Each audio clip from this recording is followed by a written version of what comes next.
And we're live. Good. Why? Why does that make me smile? I don't know. It's not like I'm not a violent person. But sometimes things are just funny intrinsically, you know? Like you just can't. That's just how we are. It brings me so much joy. Like I don't like that she's suffering. Sure. It's the sounds she's making. Why? Why? It's not funny when you do it. I don't know. No offense. It's not funny when I do it. It's like the video of that guy getting smashed in the back of the auto repair place. Oh, it is. It's like on Tom Segura where they do yeah. horrible or hilarious. Yeah. This just hits me into place. Like right. Playing. I don't know. It makes me feel like maybe I'm a bad person somewhere. No, I think it's fine. Yeah. People just normally keep that to themselves, right? Right. I like my lighting sheet. This bright ass. You could get curtains that cover your window. I've been. You know what? I mean, you remember you're supposed to have like double the curtain width in. Right. At least you have half the curtain width. I mean, a blanket over. If not 4. Is that a blanket of a bear? It is a blanket of a bear because the curtains are like sheer, so that lets all the light in. So I put that to make it darker. You don't like having your room dark? I do like having my room relatively. You dark, put the bear blanket up when you. It's what the bear blanket's for. Yeah. Oh, you know what? Maybe it's better. Oh, that's why it was better this way. Yeah, that's what it is. I need to turn that. Dude, I got a good email today. I'm not going to say more than that. I don't want to jinx anything. It's not even April yet. I know. So we shall see. That's cool. Oh man, I don't. If the best thing happens, would you not have time to do the show? No. We might have to adjust some things, but no. Oh, actually, I was going to ask you. We don't have to, but next week, if you can, if we this can do is Monday, the housekeeping segment. Right. So, okay. If you can do Monday instead of Tuesday, but we don't have to. Yeah, because Drew's coming out Tuesday. Oh. We're gonna go to a Sharks game on Thursday night. Oh, that's cool. Yeah. Were we doing the show on Wednesday next week? No, I can do the show before we go to the game. What? Games? Yeah. Can you do 6 o'clock? Oh, we'll talk about it later. There's too much housekeeping for the show. I can do 6 o'clock. Okay. All right. I mean, it's your show. I don't have to do anything. I just show up for the Friday shows. Yeah. All right. Cool.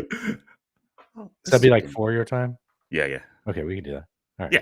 Still get to the game in time. Yeah. Show will be posted by the time you get out of the game. Okay, so I found out that some listeners like listen right at midnight on the day it comes out. Yeah, I've noticed it. Like pretty cool. I usually wake up to messages from like Taylor or a couple other people. Yeah. And it's like deep into the show. I'm like, damn, you already finished it. Right. Love that. Very cool. Yeah. So okay, I need to talk about some merch stuff. Oh, so viewers.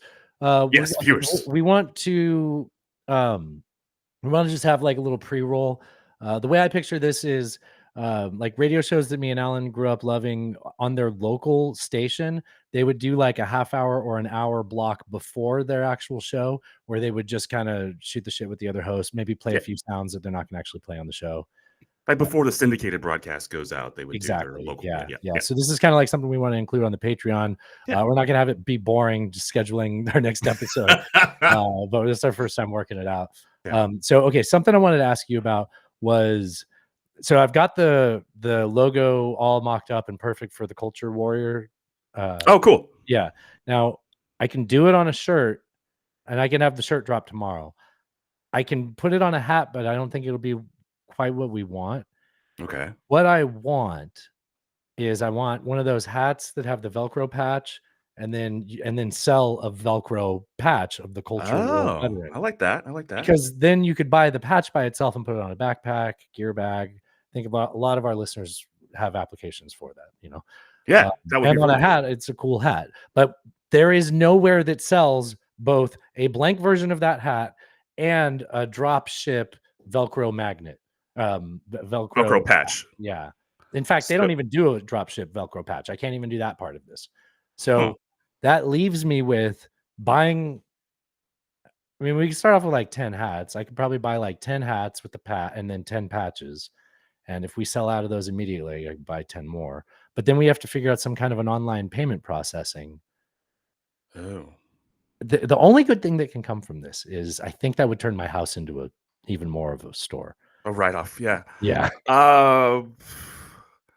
Okay. So then So we need online payment processing for our merch, and then we could use that for other things in the future.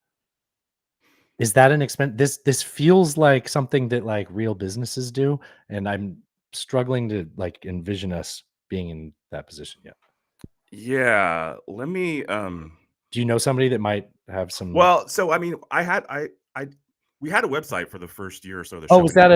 was that a thing on the website? Okay, Yeah, this goes we back to never the thing used it. that Ryan keeps telling us is that we have to have a fucking website if he's going to give us any SEO help. Right, right. Let me look into that because we had a website for like the first year. We never really Yeah, but used we it. like we were just We spinning didn't our know wheels. yeah, yeah, That was good and that practice for us. right, right. Let Okay. me do some work on the Okay, back all end right, and see what that's I can right. figure out. I've heard all those commercials for, like, Squarespace, and it'll Yeah, even yeah, include a exactly. store. Okay, Yeah. all right. All right, I think for sure we'll have the Culture War veteran shirts on our, what's it? Use preownedbuttplugs.com. Pre-owned butt plugs is your redirect to get to our merch store. We have the best websites. I'm gonna have to Uh, plug that later in the show because this is about just Patreon only. Um, okay. Okay, then I have another thought, okay. and this one's like I think this is, like, a big deal for the show. Okay. I didn't understand Discord for a long time. And then I joined Foxhole's Discord and I'm like, "Oh, oh, I get it." Yeah, it's a place for people to hang out, post, Well, memes and talk and chat and I thought about it this way. mm, I'm sure I'll still go on Instagram and scroll and, get caught into that because sure. that'll always be a thing. But I don't really go on Twitter, I don't go on Facebook, and I could just stop Neither. going there. And I think a lot of people feel that way. Because, like, would you rather Yeah. argue with idiots and culture warriors on social networks or No. join the Discord and move the conversation forward with people that you might, like, have a different political ideology than, but we're all there because we have a common, like, commitment to, Yeah, yeah. like, I like it. yeah? Yeah, I like it. I don't know how it works. I think we could set up a Patreon level where Okay. it would just be Patreon members there. I know that you can automatically set it up so that everybody who's in the Patreon gets joined into that. I know that works. I can do that. Okay. But I wanted to see what you thought about it. Yeah, no, that's a great idea. Should we put Um, like a I know like Facebook groups and stuff can puts like a you have to answer like some questions before you go in there or rules. I guess we should set up rules that are along the lines of that, like that Constitution of Knowledge book. right.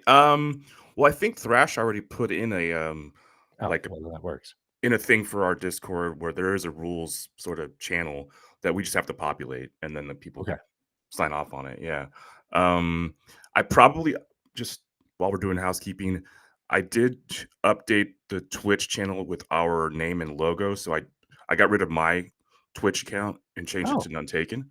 So everybody that I was connected with over there on as Lightning will now be connected to None Taken. oh, sick. Um, and I did use our logo, but I have the old Mountain Dew one, so I need the Oh, new. okay. I'll send it to you. Yeah, yeah, and I gotta have Andrew adjust the sizing because he knows how to do that shit.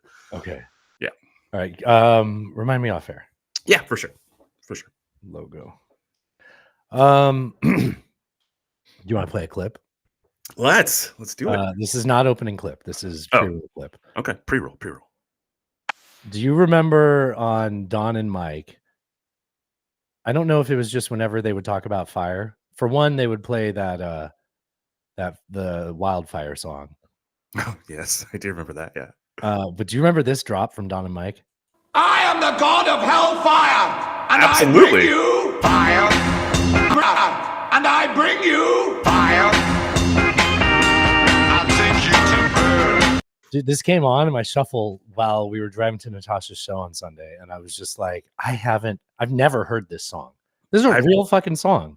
I Honestly, assumed that they made that drop. I didn't think that was oh a thing. yeah, it's I just the thought intro to that some fucking 70s song. that's wild. Yeah. I am the god of hell. Wait, hold on. I don't have to do it.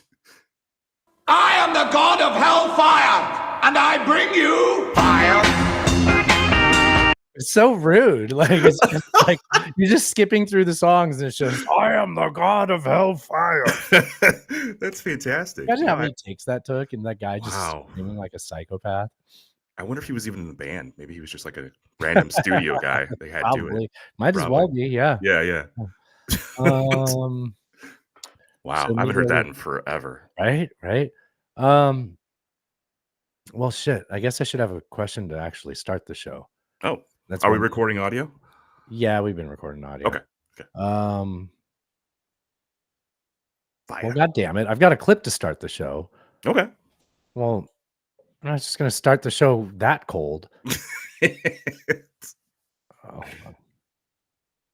I have to pause. Okay, this is a good one. You're gonna like this.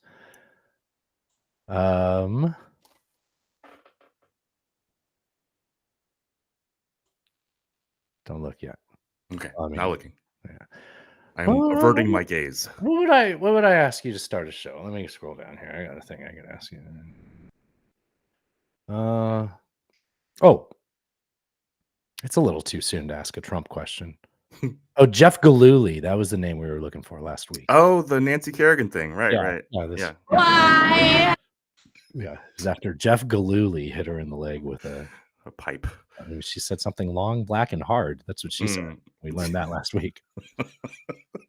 I don't make up the words. I mean, I do a lot. Violence is not supposed to be funny, but you know, Okay, sometimes it's just. Natasha hates it. She was like, I almost skipped ahead. I was like, okay. Oh wow, damn. She actually said all the stuff before the why part was the worst part, where she's just crying. I agree. I didn't want to hear that part. That's not the part that makes me laugh.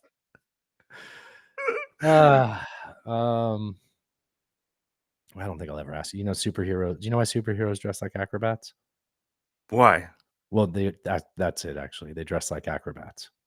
Oh, is this like an aristocrats joke? Is that what's No. happening? Okay. That was like when they first started drawing superheroes. It was like, Oh, they were right. yeah, but acrobats aren't a thing anymore, and now we're stuck with superheroes wearing In tights. tights. Yeah. Yeah. That Come on, reminds Hart. me, I learned that on that language podcast. I didn't trim down the cum video yet. I guess I'll do it for next week. It's so good. It's 4 minutes. I don't know what I'm gonna do with it. It's so Trim down the cum video. It's so much cum, Alan. Loads of it. Yeah. Yeah. Oh yeah. You want to say things like, "Oh, I get cum over here." Remember when you said this? Ultimate last cum. week? That's not it, Alan. It's a little different. It's more subtle. The difference is subtle. The ultimate load. That's what you said. Yes, that's what it was. Ultimate load. Why? Unrelated. Okay. I just, I'm colostomy bag feels like a better insult than douchebag, and I don't really know why. Yeah. It totally does. It's like, everybody's familiar with it. You're literally full of shit. I mean, Yeah, that's yeah. that makes Right. Well, I'm glad you agree. What completely. I was watching a show recently where a guy had a colostomy bag. It was like a detective. Really? It was actually like part of the show. Like It was that show, The Tourist, that Aussie show that I was telling you was really good, and I can't wait for the second season. Oh. Second season, bad, very bad. Actually, don't watch The Tourist. Like, Okay. don't get started on the first season because you're gonna hate the second. And you never want to come back to it. Well, this Wow. has been our Friday movie reviews. Cass, we want to play a clip. I'll play a clip for you. Let's do that. Yes. I'll play a clip for you. We'll start the show. Let's go. You like that Destiny guy? Yeah. He seemed to hold his own pretty well in the debates. He I've heard he's not that popular with some of the more Toaster doesn't like him, and I didn't understand why, because I don't really know anything about I know nothing about him. I had assumed Destiny had taken Hamas side in that debate with that guy, but Destiny took the Israeli side, the Israel side. Well, I mean, not entirely, but on some levels, yes. Oh, I didn't watch any of it. This is Right. what I learned from right. What does that mean? You said right. Of course you didn't watch it, Dustin. Oh. You know what? Fine. We're gonna play another clip later on in the show from his interview with Jordan Peterson. Okay. But we don't play Jordan Peterson in reality on the show a lot. We usually No, we like the AI version of yeah. But JP. this is a good one. I don't think you can compare like Hitler to people that are worried about climate change. The worry that I have here is Y'all let me in this damn house. Should we hit record? Yeah, 1, 2, 3. Why not? All right, you ready? I am ready. That's like perfect. Are you recording? Yes. All right. Well, you want to start a show? Let's start a show. Why not? That podcast is filling your head with garbage. No, that's taken there. Well, it sounds like none taken.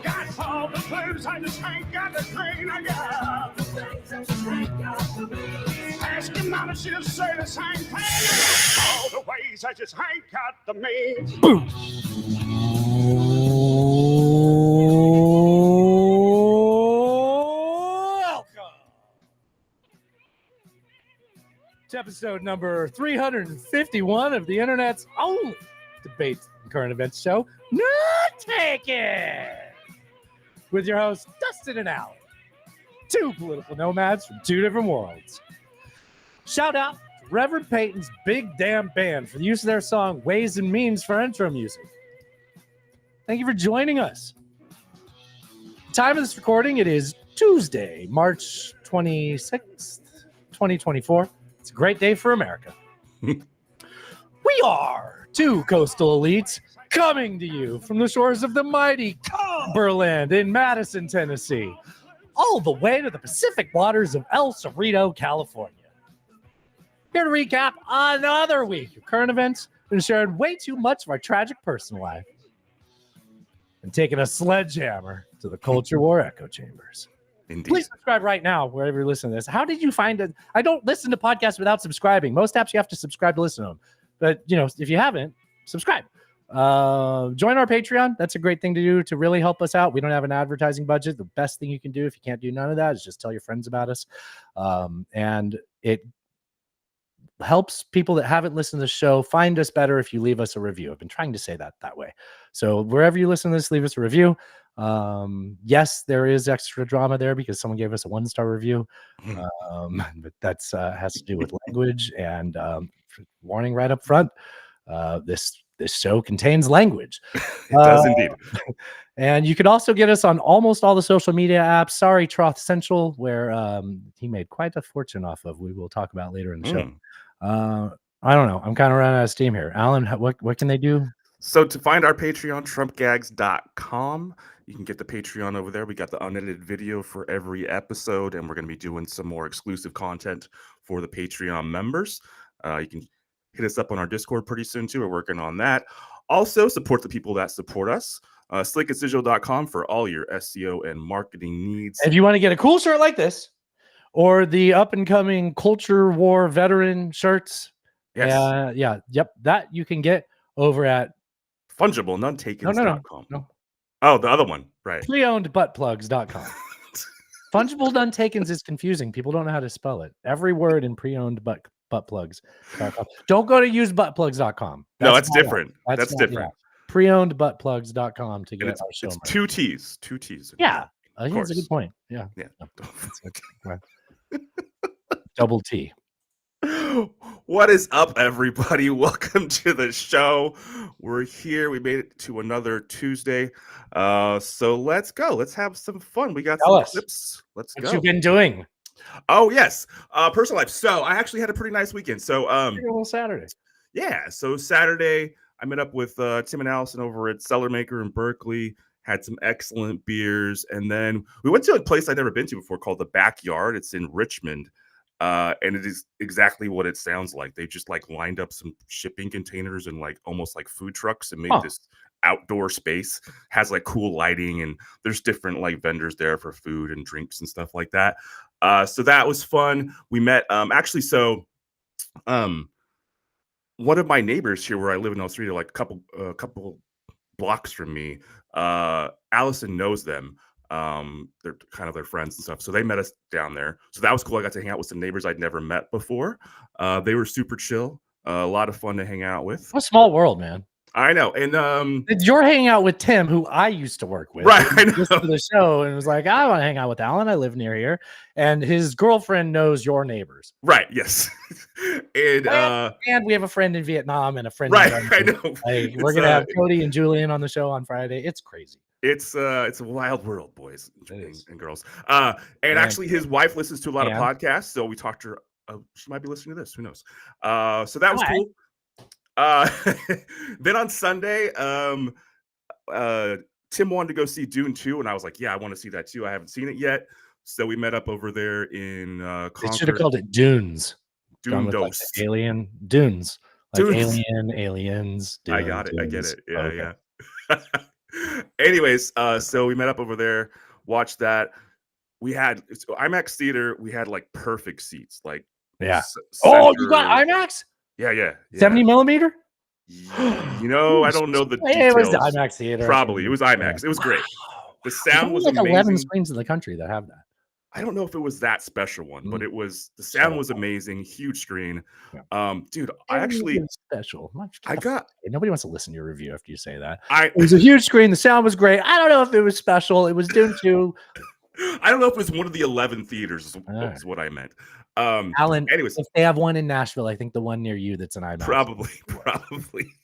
Anyways, I'll save my review for that for the Friday episode. No, we're doing news. There's no Friday episode. We're doing 3 shows. We are? Yeah. Oh. We're doing this show tomorrow, and we're doing a show Thursday. We are? Yeah. The show tomorrow is just for Patreons. What? Yeah. No, tomorrow's for everybody. No, for Patreons for the first week, and then we'll be released to everybody else. That's not what I said. Yeah, that's what we agreed to do. When? I already made a meme saying that everybody's going to be able to listen to it on Friday. Well, they can. Okay, so we can do both. I want to do 3 shows this week. Okay, fine. Fuck me. All right. Sorry, Natasha. We don't have to, but you know, it's fun. That was the plan. I thought that was the plan. Okay. We had a bunch of housekeeping at the front. And we didn't go over that. I didn't do anything this weekend. We stayed home, and Natasha had a show on Sunday. It was a great show. Nice. Yeah. Where at? A place called Mother's Ruin. It's in like Germantown. Okay. We haven't really been over there. Next time you come over here, we'll probably go out that area. Cool. I put up some alien themed wallpaper in my bathroom. Nice. Not the movie. It's just not like a mouth coming out of somebody's stomach. No xenomorphs involved. Okay. My toilet seat broke. Oof. While I was sitting on it. It pinched my butt. Oh, that's unfortunate. Yeah. Well, it could have been worse. It could have got your balls. So there's that. Why would my seat be on my balls? I don't know. I mean, okay. It's all right. Good point. It could have been worse. It could have been worse. I blame my bidet attachment because it's like right below the toilet seat, so it kind of puts it at a weird angle. We'll see. I got this exact same replacement seat. Oh, and when it came in, the hinge was broken. I had to disassemble the new one and like Frankenstein it back into the old one. Luckily, everything. Oh, like reuse the old parts? Yeah, I had to use the old lid. It's fine. This is toilet talk. We're not doing this. Do our comedy clips. Start the show. Let's do it. Let's do it. James sent this in. My only note is crystals. It gets really spicy after this first one. So James with the tame clip. Yeah, here we go. Plays up there because it's Facebook. What the fuck? Oh my God. There. I was dating someone who was into crystals, and I don't mind crystals. I don't really feel either way about them. I'm just like, cool rocks, you know? This is Zach Toscani. Toscani is how you spell Toscani. Zach with a K, though, and no C. They're pretty to look at. I don't know why people get so mad. I'm like, it's a pretty rock. I don't know. But I don't believe in the power of crystals because everyone I know who is a crystals person rents. And I just...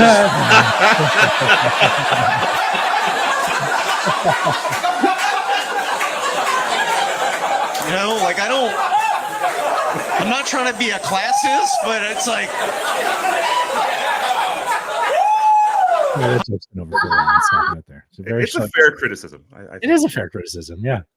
I mean, Natasha's into crystals, so not everybody. Not everybody. This is Matt Ruby comedy. Okay, it's about to get spicy. Oh, did Nameless sent this? Are we on to that? Yep, great, cool. Everything refreshed for no reason. Loadmaster. Loadmaster, yes. Loadmaster. I've been The thinking ultimate about load. Kanye because I watched that Netflix documentary. Timely, He's just, Alan. like goes into like this record company and they don't know who he is, and he just goes into every office there, plays them his tracks, and is like, "What do you think?" And they're like, "We think you're crazy. This is wild." And he's like, "Just you wait. Everyone's gonna be on board with this." A couple years later, he was right. And then he launched that fashion line. Everyone who worked in fashion was like, "This is crazy. You're wild." And he was like, "Just you wait. Couple years, everyone's going to be on board with this." And then a year and a half ago, he started saying all that anti-Semitic. Everyone's like, "You're being crazy. This is wild." You gotta think Kanye was like, "Just you wait. Everyone's going to be on board with this." And then we got. And now I think Kanye sees the future. I really do. Hitler? I remember when you said that. Nazi. Yeah, okay. I got other ones, but I'm not supposed to play those ones anymore. Thanks, Loadmaster. Nameless sent in quite a few. Some of them are going into the hopper for our Patreon only. I guess housekeeping edition. It's going to just be all our unused clips that didn't fit our liberal agenda, Alan. Right. You called that. Like, in my life, when I lived in California, nobody ever thought of me like this. You were so charming. Thank you for considering me like this. I never fit in out there. Now I don't fit in out here. This is Dan Soder here. I don't know if you were old enough to live through 9/11 and you didn't forget. Everything he's about to say is fucking true, and I remember this. I remember them trying. DJs and radio stations tried so fucking hard. But the music that came out was bonkers. For 6 months after 9/11, all that came out was just like hyper aggressive country music. But every song that came out was like, "Step on up and we'll kick your ass." And we were all like, "Ah!" Radio stations did this thing where they took, I don't know if anybody remembers this, they took Enrique Iglesias. They had a whole thing where at the time, anytime there was like a tragedy, it would get a song. And like radio stations would play a song, and that's the song from that tragedy. There was this little girl that went missing in San Diego, and the "Making My Way Downtown" song was like the song about that girl going missing, at least Oh, wow. radio stations. Yeah. And then when like millennials got into that song, I was like, ooh, You don't know the context here. Well, but it's not what Natalie Branch? Yeah. Michelle Branch. It's not what she was writing when she did. It's not Natalie Merchant. Anyways, I don't know. Doesn't matter. Enrique Iglesias, though, they did that with this Enrique Iglesias song that already existed. His song Hero, and then spliced news footage from 9/11. I remember this. Enrique Iglesias wrote the song Hero trying to fuck Anna Kournikova. Her Anna Kournikova? Oh my God, yeah. So it's One of the earliest Photoshop victims. What happened to There are her? a lot of not real Anna Kournikova photos. Sure, I didn't mind them, though. I remember that. a sex song that they put 9/11 audio. Once you know he wrote it for that reason, go back and listen to that. You can tell how horny he is in the song. When he's like, "Let me be your hero, baby." It's just him being like, "Please touch it, please." And then randomly it's like, "The second tower has fallen." And I found it on YouTube. I'll give you a time marker. 53 seconds. Would you tremble? This is the worst. If I touched your lips. I was thrown to a window. And we put that out like that's for the first responders. Dude, it always felt wrong. Like, I remember I was 18 when 9/11 happened. I was going to political science class when I heard the news on the radio. Like, that was a weird combination of events. Like, from my perspective, simulation theory is totally real. But like just the political poli-sci 9/11 and all that. But yeah, and this song, like I remember just being like, you can't be doing this. I don't know. It was it. Okay, I didn't interrupt him. I don't remember if I thought it felt weird. No, you remember them doing that though. I do right? remember them doing it. I don't remember if I thought it felt weird in the moment, but there was all like Toby Keith, all that stuff was happening at the same time. Yeah, those were like those were just they were obvious. This one was weird because it was very obviously misapplied. Right, they're combining two things that were not even similar to what at all. They were like, well, this is like certain beats per minute, and like there's emotion. We'll just pretend like it isn't about fucking. It's about heroes. Yeah, clearly. it's a hero. Yeah, hero. Right. Hero, yeah. Okay. I've been padding because when Nameless sent this in, he said, I'm just going to help you guys dig a deeper hole. So remember that 1-star review of an autistic man This is his impression. finding out that his girlfriend cheated on him with 2 men at once. Did you say train? Okay. That's fantastic. I thought so. I don't know. I don't know where my mental irregularity falls into any kind of a spectrum. Sure. But like, I don't know that I say this on the show. I know I tell people this. I got pulled out of class to go like learn how to study with people with like obvious I disabilities. think you mentioned it on the show before. Okay. Yeah. Like, I don't know. I'm not saying that gives me a pass to make fun of people, which I'm not. I'm playing jokes that How do you feel about trains though? I was never that into them. But my dad was an engineer. Okay, well, this is weird. My Okay. dad, Yes. biological dad, Sure. gone. I've seen him like 5 times. He worked on the railroad, not as an engineer. My stepdad, who I call my dad, was a computer engineer.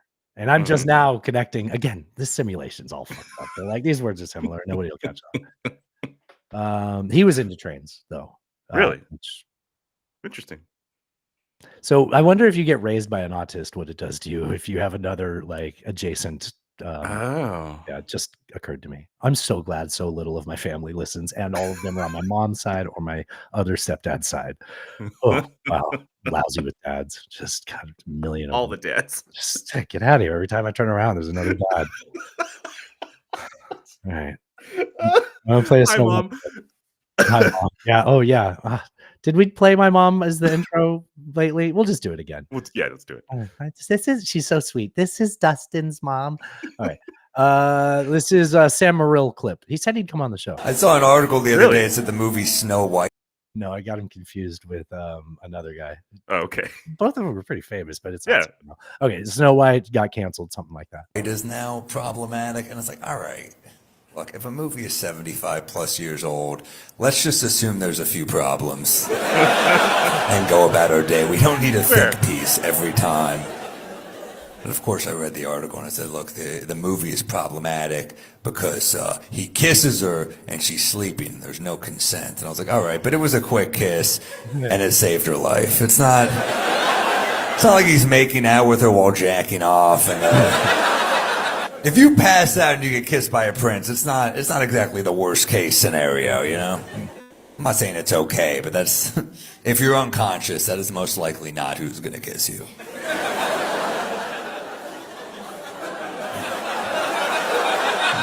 Maybe Prince Andrew, but normally,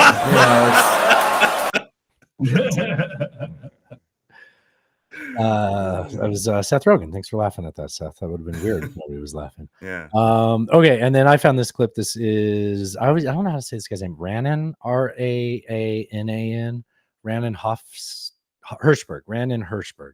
Okay. And his style sounds like someone. I can't put my finger on it. Anyways. I think Biden has dementia. I really don't.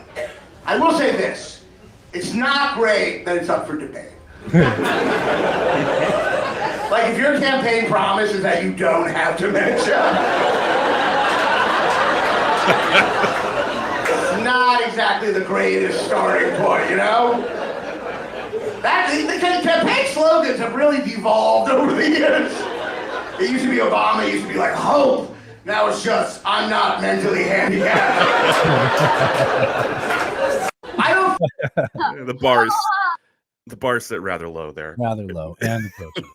How about that? Let's get into it. Let's get into our how about that segment. Very quick sports joke, sort of. This is I try to get through the sports so quick because I'm afraid our listeners are like, we don't like sports. Yeah, they'll all leave. Oh no. Yeah. So this is a Jeopardy. So it's nerd shit. We're cool with Jeopardy, right? Of course. So a softball question, in my opinion. Shout out the answer the second you know it. 100 plus assists in an NHL season has been accomplished only 13 times. 11 times by this player. Wayne Gretzky, right? That's what you said? Yes. Okay. Yes. Guy buzzed in immediately. No. Who's Magic Johnson? Oh, no. I mean, Johnson did have a lot of assists. I could, just to give That's true. That's true. He was really good at passing. He's the Wayne Gretzky of basketball. Yes. You know what? One Some would say he was not good at passing, Alan. You know. I think if he passed a little bit more often, maybe nothing would have changed in his life because he's a multi-millionaire and he's still doing alive. fine. Yeah, he's doing fine. Yep. Do you ever get Magic Johnson and Stevie Wonder confused? No. Stevie Wonder's Why? Jack. Why? Because it's magic that Stevie can read. What do you mean? Why? Which one of those would you call magical? The guy that caught HIV at the peak? Or the guy that's been able to have a whole career with pretending he can't see? Yeah. That Shaq clip where he says he got in the elevator with him and said, "Hey, Shaq Diesel, what's up?" That always cracks me up. Yeah. I don't think he's blind. Do you know who doesn't think he's blind? Shaq. I know, you just said it. Why do you think that's what Alan? Who else? Who else? Our good friend, you know what? I don't want to say their name in case he ever comes on the show. My close personal friend, I have a dog named after him. Okay. Not Mithridates or Petra. It rhymes with Shaq White. It says Shaq. You know what? He was my favorite character in what's that movie about killing all those Indians? Oh, The Last of the Mohicans? No, the other one, the new one. Oh. Moon. Oh, the Killers of the Flower Moon. Jack White was my Moon, favorite character in that. Did you notice him in the end? I did notice him, yeah. You did. He was in the radio broadcast. Couldn't really miss him, right? Yeah. I have some life advice. So people seem to like the life advice segment. We got a couple of clips here. This is last week. It was really popular. The women giving life advice. Oh, yes. So here's some advice for dudes from a chick. Want a threesome? Go to two girls and ask them between. Little bit of the accent here. If you want a threesome, go to two girls and ask them between the two of you who is more beautiful. And girls, they really like to give compliments to each other. They will be like, she's more beautiful, she's more beautiful. And now to seal the deal, all you need to do is tell them kiss each other, kiss. And I like the way I wish I could rewind it just to hear it again. She's like sounds the way I would sound as a kid, well, or now doing like it's like my inner voice. Kiss. Kiss.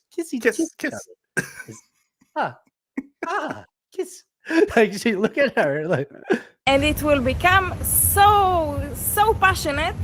So they will. You can now say, "I have a free hotel room if you want," which you ordered beforehand. And they will be so grateful. They will tell you, "Oh my God, thank you. Do you want to join?" And you're welcome. You want? I know it's French. She sounds like Borat. She does a little bit, yeah. You're welcome. And kiss. Yeah. She also sounds a little bit like a comedian that's like trying not to rush the punchline when she says kiss. Look, she knows what she's fucking doing. Yeah, of course she does. She deserves it. Corneola, Corneolia. Okay. Yeah, great. It's if that's referential to anything. You've got, what did you just say? I wonder if that name is referential to anything. It does sound a little bit like I sound like a newsreader. It's DD Mega Doodoo, Alan. I got another dating hack. This is I don't know. Oh, okay. Here we go. Dan Heschel. Oh, this guy Dan Heschel. Grandma. Oh, God damn it. Grandma. Me. I'm having a stroke. I have no idea where. Grandma Americana on Instagram. Okay. Put me on to this Dan Heschel guy. Recently, I did something that was kind of bad. My current girlfriend and I just started dating last month, but we've known each other for years. One of the first things she ever opened up to me about was that she never knew her father because he left when she was a baby, and all she had were a few pictures. So one day while she was in the bathroom, I snuck a couple pictures of those pictures on my phone and used an app to make him look like the age he would be now. Remember the one last week about I met his mom in a book club and all that? Yeah. those Facebook pictures group? to Yeah. set up an Instagram account as her dad, and I messaged her asking her if she wanted to reconnect with me. I've been messaging her from this account for 6 years, having deep conversations about my interests and personal values. My goal was that this eventually would psychologically cause her to fall in love with the actual me because of how similar I seem to her dad. It This is like watching Curb Your Enthusiasm, right? You're This just is like, awful. yeah. completely worked until 2 weeks ago. I was checking her mail and saw that she had received an invitation to her actual father's funeral. I threw the invitation straight in the dumpster and took her on a surprise camping trip to Yosemite. This way, she wouldn't have cell reception until the funeral services were over, and if any of her actual family members tried to get in touch with her to ask her why she wasn't there, it wouldn't go through. Then at the end of the trip, I realized she would just get all the messages at once she had cell service again. So I threw her phone off a cliff and pretended it was a misguided attempt at a practical joke. The problem is, she freaked out about it. She's making me pay to replace the cost of the phone and threatening to break up with me. I'm looking for any suggestions you guys have to get out of paying for the phone and get How about that? That reminds me of a Reddit thread that I saw last week where a guy had lied to a girl that he taught the piano player or the keyboardist in the Grateful Dead. He was like his teacher. And so he is and so like very shortly after that, the woman's father is the music director at the church and put together like a special concert and invited him to play. He had to say yes because you can't say no. Right, of He's course. trying to get out of it, and it's like making this man the husband's like social life. Like he's like, I don't know what to do to get out of it. It's so funny. It's like, clearly, get a friend to put your hand in a cast, right? Right. That's some Machiavelli shit right there. Yeah. That's wild. Yeah. Okay. That one was a lot longer than I thought. Okay. Friendship hack. Mo sent this, or I got this from Mo. Okay. out which people in my life actually It was Mo. It was Mo who got me onto this Dan Henschel guy. care about me. I send them a very long voice message that's very boring, and I end it like this. Thanks for being such a great friend. It's meant so much to me. Goodbye. If they say something about it, I know they actually listen to the whole thing, and they're someone I can trust. Here's he put a note says, "Sorry, dropped my phone." Oh, how about that? What the fuck, man? Should I have warned you? Should there have been Is a this like warning? terrible people corner or what's happening? Oh yeah, dude. If Mo's recommending Dan Henschel, I don't think it means Dan Henschel's a good person. Right. Fun account to follow. All right, let's. This is our how about that segment. Let's do a little bit of local news. Local news with a local news story about a surprise possible attack at a Home Depot. By the way, we're gonna cover the news of that bridge getting 9/11 and like the terror attack in Russia. Mm-hmm. But I guess if you're new here, we do this first. Right. Then we ease into it. We ease into it. Yes. Yeah. Patience. Scary moments for customers at a Kansas Home Depot. Police responded to reports of a bomb threat at the store in Wichita. A customer alerted employees. A man inside the bathroom said there was a bomb in the building. Police were able to locate the man responsible for those comments, and that man told police he warned other guests to leave the restroom because he was, quote, fixing to blow it up, but had no intention of causing a panic. Man also told police others in the room laughed, understanding his joke, which I'm just now getting. Home Depot says they will not be pressing charges. But I can tell you right now, you asked the producer for me to read that, didn't you? I love local news. That's great. That's awesome. Yeah. Let's see what do we got next. I've got welcome to welcome to America if you're new here. Eddie Murphy. Yes. If somebody's breaking in your house, you're more than welcome to shoot them in Santa Rosa County. We prefer that you do, actually. So whoever that was, you're not in trouble. Come see us. We have a gun safety class we put on every other Saturday. And if you take that, you'll shoot a lot better, and hopefully you'll save the taxpayers money. How about that? They had two songs playing in there. There was like a doodle doodle doodle doodle in the background, and Credence over it. They just like you don't have to fucking make it yours. Just if you want to share it, share it. God. Yeah, that's unnecessary. Yeah, that's a pretty funny. It's like you don't own that news story, dude. Like, sorry, you don't get more views or likes because you put Credence over it. What a dumb system. Are we just doing all of this for the algorithms? Yes. Like, are we just doing all of this? Is this all just? Are we like is human behavior being driven by that? Like, truly? It's the new simulation. Yep. 3.0. All right. Sounds like you were going to say something else. No, that's all I got.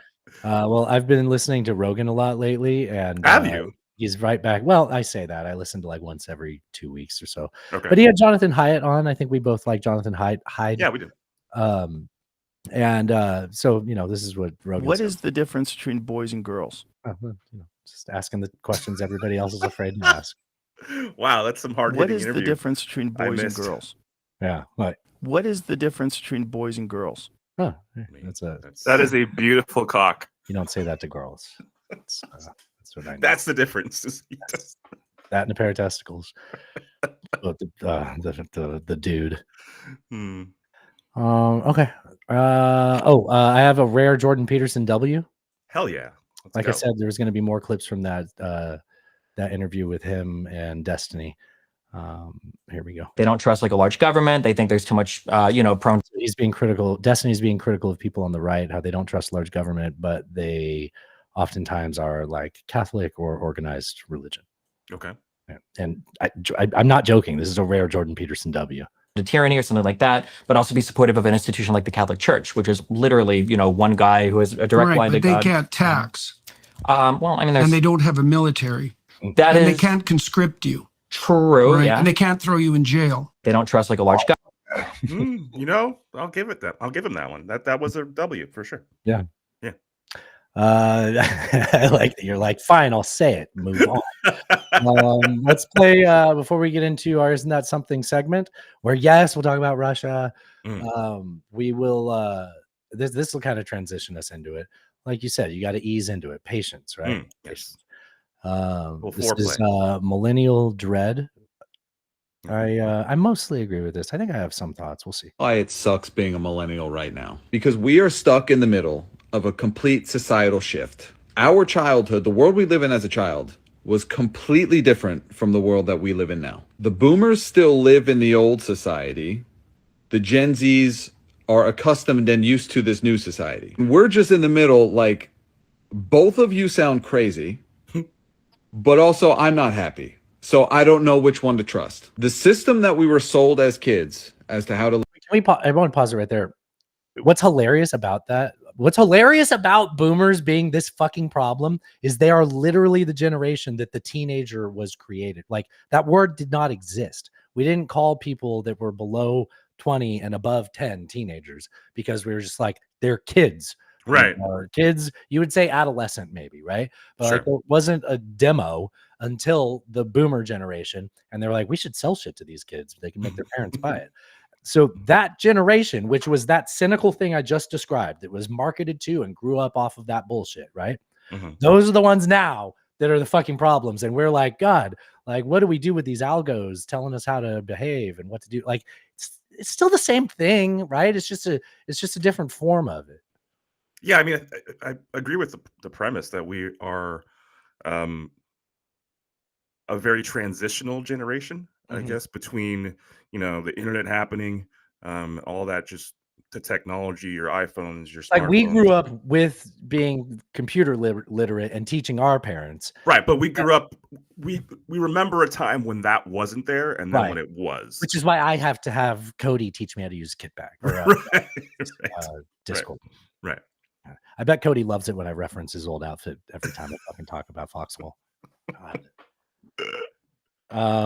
More. Live your life. Work hard, make money, retire, family, whatever. We're seeing that disintegrate in front of our face. We know that that's not really the future. So we go to our younger siblings that are, 6, 7, 8, 9, 10 years younger than us and look at what they're doing. And they're like, no, this is the future. And we're like, okay, but you also sound insane. And this is why you're all anxious and messed up in the head. Is because you're just living your entire life and think that the entire future is in the phone and in the internet. So the old way of doing things is... Didn't people say that about us, though? Yeah, I guess to a certain extent, but I think there was a massive difference between pre-smartphone and post-smartphone. Sure. I mean, that's huge. That was Jonathan Hyde's point. Yeah. Scary to us. The new way of doing things sounds insane. Actually, Jonathan Hyde's point was when they look at like female teen depression, it spiked with the smartphone, and a lot of people blame the pandemic for it. The pandemic, like, if you chart it out, the increase from the pandemic is like not even noticeable. It is there. If you zoom in, you can see like the blip jump up during the pandemic Of depression. of rates rising of Okay. young girls with depression. It's Mhm. all started since the smartphones and social media. Yep. And like it went up more during the pandemic, but it's not noticeable if you look back at the whole sweep of the If arc. you look at the last complete 20 arc, yeah, it's just a blip. Yeah. And then we're just in the middle, like, where do I go? I know that the boomers are on the way out. I'm too old to be hanging out with these young kids and doing what they're doing. Who am I supposed to hang out with? This is. I mean, that's true. You don't have to say like skibbity toilet and yacht and whatever these other words are. But like, to an extent, you need to just do whatever the new thing is, to the extent that you can or are willing to, right? You have to evolve. Yeah. Yeah. I mean, I ain't getting on no TikTok, but You got to roll with the punches a little bit, as best you can. All right, let's get into our. Isn't that something? I don't have any sounds for it, but like I said, they 9/11 the bridge, Alan. Did you, sir, Mr. President? There's been a second cargo ship. Don't laugh.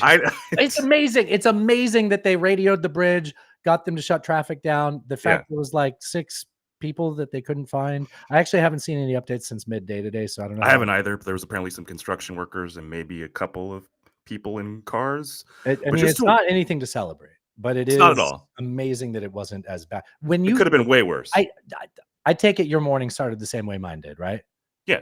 You opened up, you had some peace and quiet, maybe you do some stretching or whatever, and then eventually you sit down on the toilet and you open up the Instagram and you start seeing the videos. And you're like, Cody was like, dude, if you were smart, you would have posted that and said it happened in Crimea. It's like, damn it. And then come up with a editorial correction. Right. Dude, just the way it collapses, it looks like, God, do you remember like, were you in GATE when you were in? Yeah. No, I wasn't in GATE, Alan. They took me out of class to teach me how to study. I wasn't considered for GATE, Alan. Thanks for asking. Remember, I'm 3% of the population. Right. You had to make a bridge out of toothpicks and glue.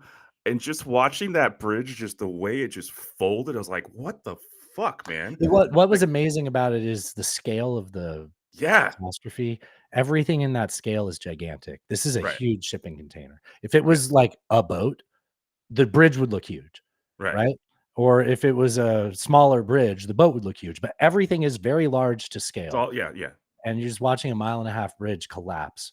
And it's just watching the momentum of the boat, like they lost engine power, they can't do anything, and just seeing, and knowing that much weight and force is coming at that bridge. It was going like 18 knots. When it tried to stop, like that's very fast. That's like really a fast sailboat, Yeah, for a container ship, that's like for something with that much inertia. Yeah, right? that's crazy. Yeah. Some details that are starting to come out that we've heard at least before we recorded this is the loss of power, the direction that the rudder was in, it wouldn't respond after that point, but it looked like they were going straight still, like the rudder might have been straight as they lost power, but they appear to have, when the power briefly came back on, put it into reverse and dropped anchor. And when you hit reverse, it's like a rear wheel drive car in reverse, like you're going to get a little squirrely in the front end, right? Sure. So it was still moving forward and the propeller was now trying to pull it to push it back, which is going to send it kind of cockeyed. And then when that failed again, now it's moving forward at a different angle. And that's what directed it at the bridge. Possibly the anchor, they dropped anchor on one side. This is all the details I know from there. I've also seen some reporting saying that the last time it was inspected, they called out some issues with the engine. No, were they former Boeing? I didn't get that detail, but now I can't take container ships anywhere anymore. Right? Yeah, it's apparently in the inspection they said there were some issues with the engine potentially, and it wasn't fixed. So, yeah, I mean, Biden says that they're going to pay for it. I don't like that. There was some debate in the chat about. I don't think that's just in the chat. Like, I mean, my first reaction when Paul said that was like, "Oh, look, stop the clock. It's been 13 hours. Okay, it's now become political for no good reason." And I didn't mean that directed at him. It was just like, if he's saying that, I imagine that clip got shared because people were saying, "Why is Biden saying the government's going to pay for it?" Yeah, but did you see his response though to that question? But Trump's? No, Biden's response. Biden's? No. Yeah. Wait, somebody asked him? Yeah, so he said, "Yeah, we're going to pay for it." And we'll get yeah, our money back probably from the their company insurance. should eventually pay for it, but we're not going to wait for that. We're just going to do it Yeah, now. he should have said that. He did say that. No, he should have said that at the time. Like, Ah. he shouldn't have took a question to clarify it. Sure, understood. Yeah. That's a legitimate gripe. A good candidate wouldn't be doing that. And I don't expect better from either of these old men. But like, yeah, fair. you That's fair. shouldn't, you should be very clear with what you're saying. Yeah. Well, anyways, we don't have any clips about that. We do have a clip from the Boeing hearing from last week. Jeez, this The tool. top made it through the show. I missed it before last week's show. When I saw clips from this, I thought it was a sketch. I thought it wasn't real. It felt like an SNL bit or something, right? It didn't feel, yeah.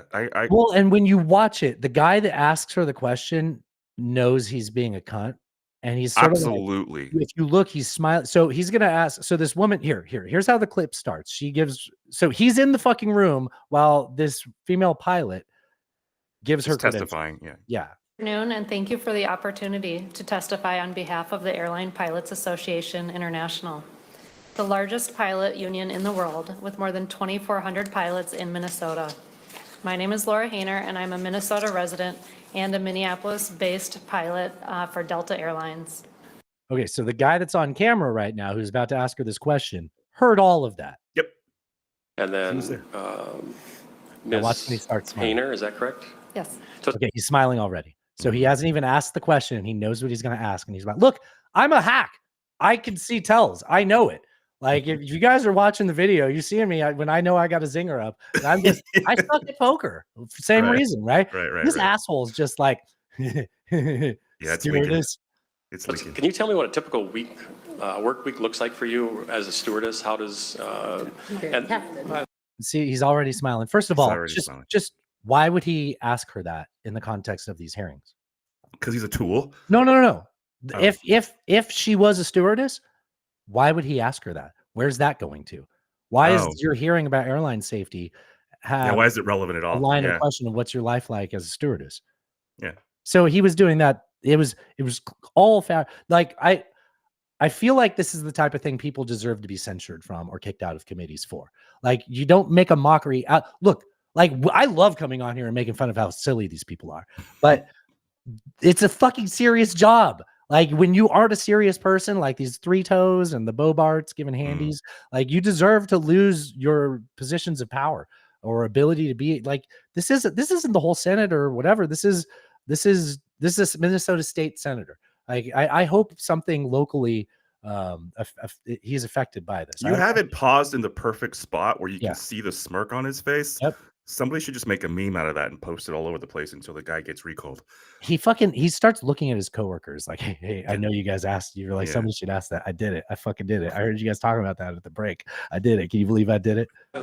I'm a first officer for Delta. Pardon me? I'm a pilot for I'm sorry. I apologize. I don't know why I said that. I'm so sorry. I don't know why I said that. Yeah, because you're an asshole. Schedules vary. We get a Again, so he's just a fucking coward. Like, at the end of the day, at the end of it all, he's just like, oh, I'm sorry. I don't know why I said that. I got her. Like, did you see everybody? Did you have anything else to say about that? I'm sorry. No, we could play the thrash sound though, but you know what? I don't have the thrash sound, but that's fine. We might get more bad reviews. So Oh no, I have this. No. I'm a cunt. There we go. That's perfect. Yeah, Perfect. Yeah, that works. Thrash sound. That one. Yeah, I know. That's a different one. We'll save that for our wackadoo. We got a wackadoo. Yeah. Okay. Cool. Do you see everybody at Boeing fucking retired? A lot of people took that golden parachute, it seems. Oh, it's so funny you use that term. Yeah, they use their golden parachutes. By the way, that's not a business term Alan's talking about. That's what they call their doors when they don't bolt them on properly. Right. They're like, those are expensive. They're actually golden parachutes. Oh yeah, boss. Yeah, there's another one. That's another golden parachute. Yeah, that's what they call those doors. Indeed. Because a parachute made of gold wouldn't actually work. Just that like would- those yeah. doors wouldn't help you when they keep Gold's getting quite sucked off heavy. their airplanes. God. Well, we use the parts that are in the bin that are marked half off. The clearance ones. Yeah. Yeah. The refurbs. Right. All right. Seconds. Yes. Does this so I was listening to NPR's morning news podcast either today or yesterday, and I thought this transition sounded funny. Does this sound funny to you?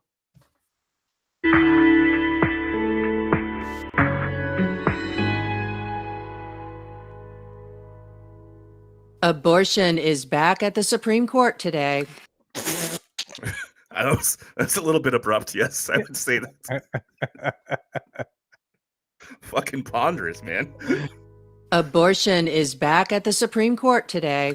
Fuck. Even her tone is weird. Abortion is back at the Supreme Court today.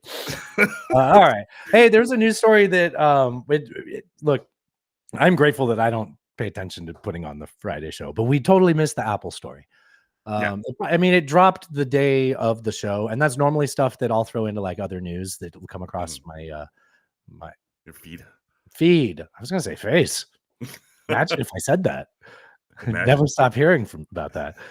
Anyways, so normally these things come across my feed, and I didn't see that last week, but it was like, well, we'll put it in the show here.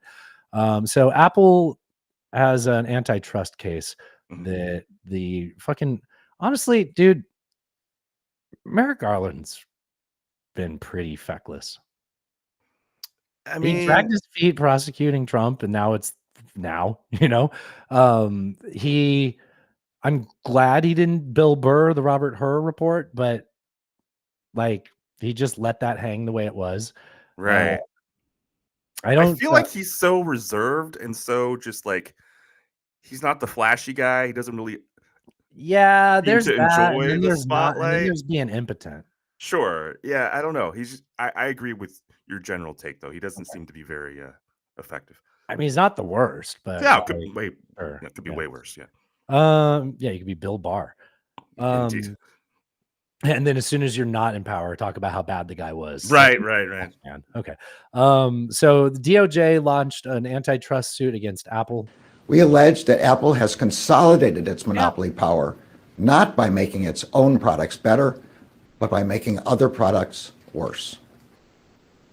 Apple carries out its exclusionary anti-competitive conduct in two principal ways. First, Apple imposes contractual restrictions and fees that kind of talks like old Kennedy, RFK Jr. Oh, a little bit. Limit the features and functionality that developers can offer iPhone users. Second, Apple selectively restricts access to the points of connection between third-party apps and the iPhone's operating system. All right. Isn't that something? We can stop it there. That's a whole presser. Any thoughts on that? Because I've got another clip. I mean, I think that it's dumb. I think it's dumb, but I also think that, I mean, for people who are Android users still, like myself. Me also. Yeah. Part of the reason that we're a mixed family. I've got Natasha. She's an iPhone person. Yeah. And we get along just fine. It's fine. But I mean, part of the appeal of Android is it's a much more open system. You can have different app stores. You can have an Amazon app store on your Android phone as well as your Google Play Store. It's not natively as secure because of that, but you have to it feels like it just feels more open. Like there's a lot more options. I agree. And Apple maintains very, very strict control over their store and what they'll allow to be in there. Their whole ecosystem is, it's all walled off essentially. Oh my God, if I hear walled garden another fucking time. Or a moat. Oh, a moat and a drawbridge. That was what they kept saying on the New York Times. And I was like, moat. They must have used moat like 50 times. I was too busy at work. I didn't have time to isolate it all. It was so many. I do have a clip. I'm about to play you a clip. Okay, all right. Daily. This is the Daily summarizing. So even the host of the Daily, the New York Times. Tavernisi, yeah. Yeah, which, by the way, I haven't heard of Barbaro in forever. That's great. Maybe he's taking some child. She had a great in this episode. She did. It was added in post. Anyway, even the New York Times is saying like, well, is this really necessary? Essentially, and then they use the worst case of antitrust lawsuit in our lifetime, probably, as an example of why it's a good thing. Which all my notes after this. Okay. You presenting it?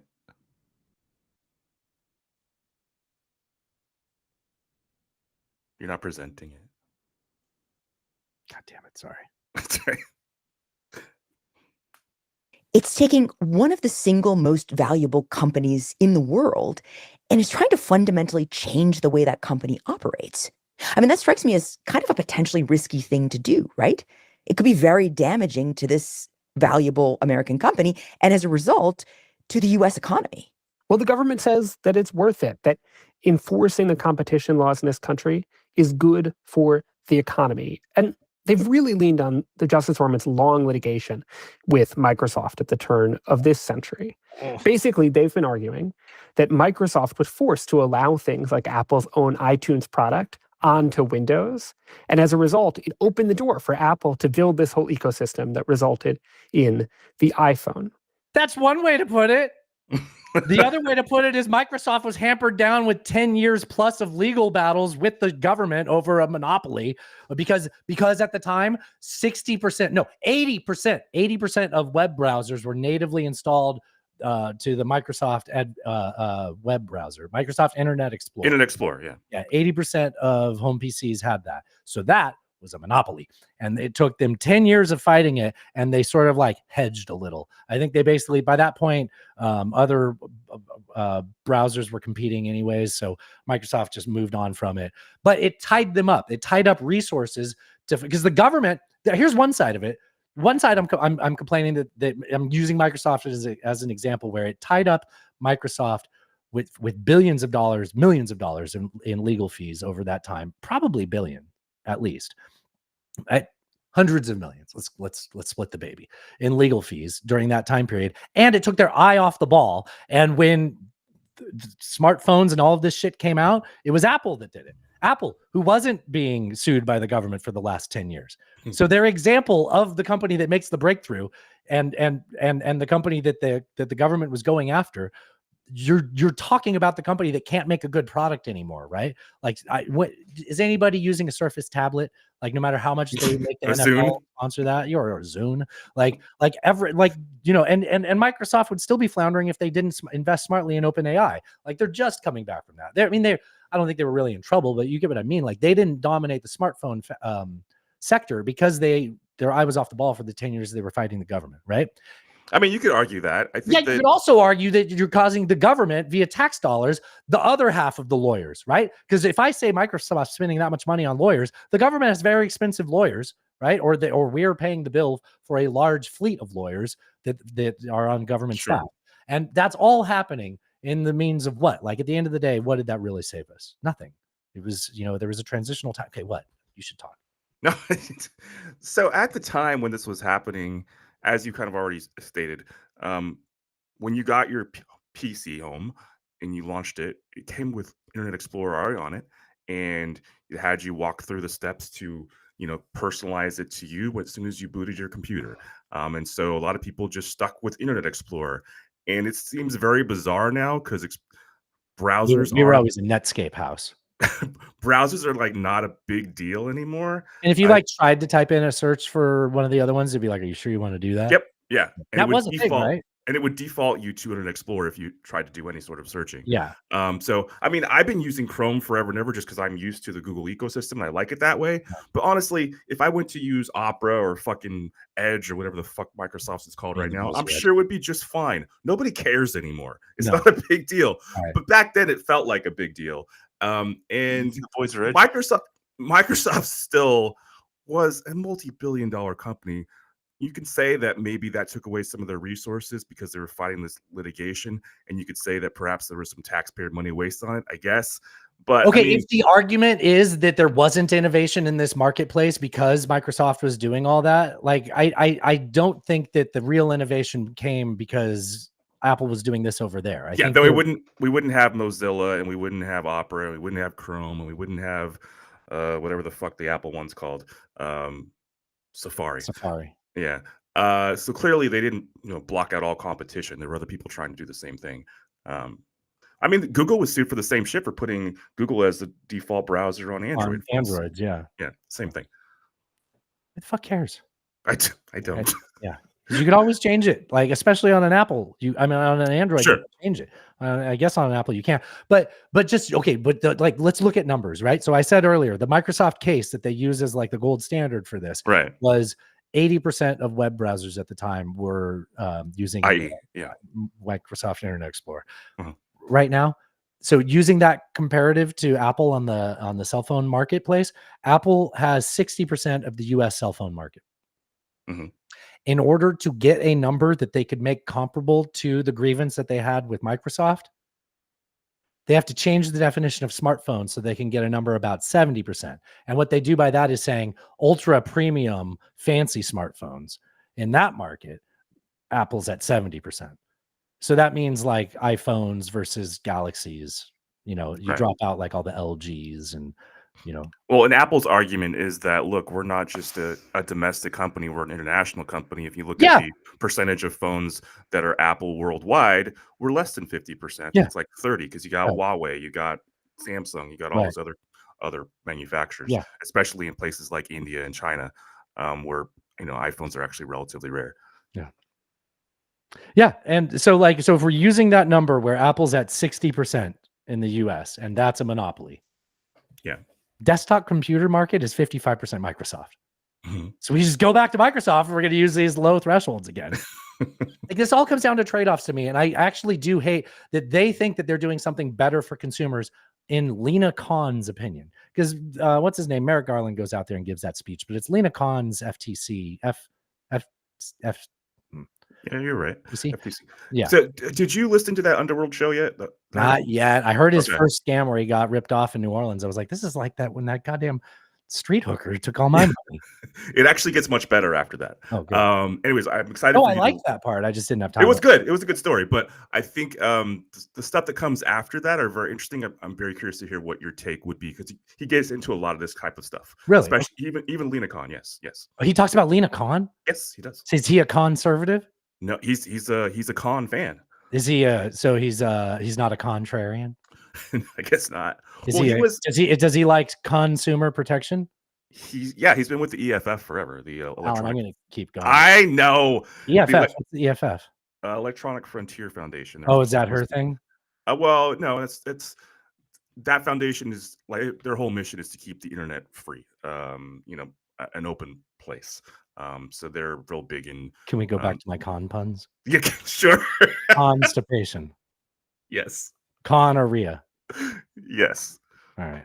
Contrary. Did you already do said that one? Yeah. Oh, condescending. There you go. There you go. Yeah, I liked it. I thought we were Con Air. Oh my Nicolas god. Cage. Yeah, Con Air. Con AirPods. There we go. Yeah. All right. We're good. Did green text cause an antitrust case? And is green text causing an antitrust case going to turn people into anarchists? Well, do you remember the memes like a couple of years ago? Or it's like, don't text me that green shit. You're poor. Yeah. Do you remember that? Yeah, but I don't know any serious people that. No, I don't either. You know, who the fuck cares? Yeah, and they're acting like green bubbles are a human rights violation. Because you can't put a heart emoji on a text. That they're literally making a federal case out of the fact that non-iPhone users don't get to use the same hearts and stickers in iChat. But what does Apple owe Samsung users? Like I'm a Samsung user. Apple doesn't owe me shit. Fucking nothing. I'm not their customer. Like, why is this so hard? Why is this a federal fucking case? I'm not as angry about it as you, but I just don't care. It's a waste of money, and it's going to go on for decades, and it's going to stifle innovation. And they're like, it's to help innovation. It's supposed to do the opposite, right? Yeah, exactly. Yes. And just look at the history of actual antitrust cases. Like the best case you can actually give is AT&T. But AT&T got a shitload of funding and support from the government. So it was like, hey, we built you. You made it. Yeah, we created the behemoth, and then upset about it. Yeah. You know what? Why do bureaucrats get to play product designer? That's what it comes down to for me. They're like, no, we should all be able to have this. Like, it's not your fucking job. It's not your job. And the marketplace is doing a good job because iPhone, it feels like they have everything, but it's 60%. It's just those 60% think that everyone lives in their ecosystem. And I'm happy in my It's a lot like politics. That 60% acts like it's 100%. So Right. if you're in the group of that 60%, you're like, who the fuck are these That's 40? actually absolutely true. But I mean, as a consumer, I'm perfectly happy in my ecosystem, and you can be perfectly happy in your Apple ecosystem if you want to be. I don't care about your moats. Fucking whatever. Do you know what percentage of the American crayon market Crayola has? A lot. 80%. What was And they're the the other only one one? that has that sharpener on the box. That's a feature you only get when you buy Crayola. Do you remember the shitty knockoff ones we used to sell at Staples? They were like Yeah. not Crayola, Yeah. like fine art or something like that. Yes. Yeah, it was fine art. I do remember that. They're Wow. such shitty crayons, dude. All They right. didn't taste as good either. No, yeah. Yeah. No, you're right. We're not Marines. We're gonna have a Marine on the show tomorrow. Hell We'll yeah. ask Julian about his favorite flavor crayon. Jesus. Lemon lime. Lemon lime. Okay, I don't have time for this clip now. This guy was feeding the homeless in Texas, and they arrest you for that. They have laws where you can't serve more than 6 people food for free. Because unless you have like some food Sounds like- certification or something like that. I don't know. Sounds like freedom to me. Serve safe. Yeah. Yeah. Texas, super free. Yep. Another thing that we didn't talk about last week was there was an update in the Texas border case.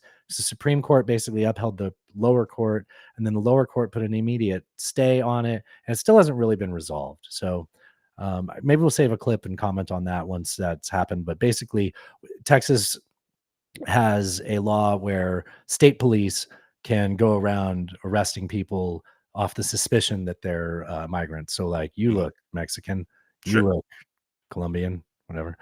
And yeah, but it's, as of now, it's still not being enforced. But we will play this because that was a big hullabaloo last week. And just a reminder, there was a riot on the border last week, like an actual riot that led to an actual small scale invasion, if you want to use those words that the right likes to use. Only thing the Post didn't tell you is Donald Trump said, "Blame me for this." Donald Trump. Remember when we tried to have remember when bipartisan consensus, as a centrist or as a independent, I feel fine with when it's something that, both parties were bipartisan, yes. When they were trying to get that border bill through, and then Trump said, like, kill it and blame me. Said, kill the bill and blame me for everything that happens after this point. I don't want to listen to Scarborough scream anymore, but he's not wrong though. I mean, no, he's not wrong. Trump did do that, and it was a bipartisan bill that had support. It would have passed the House and the Senate, and he said, "Blame me." So why did I see a bunch of conservatives last week say that we're being invaded? See, here's an invasion. I'm like, well, there was things that were going to put funding into more staffing in that area, and potential solutions for this. I saw some funny memes about like Fox News trying to spin the bridge collapse into being Biden's fault. Oh, it's.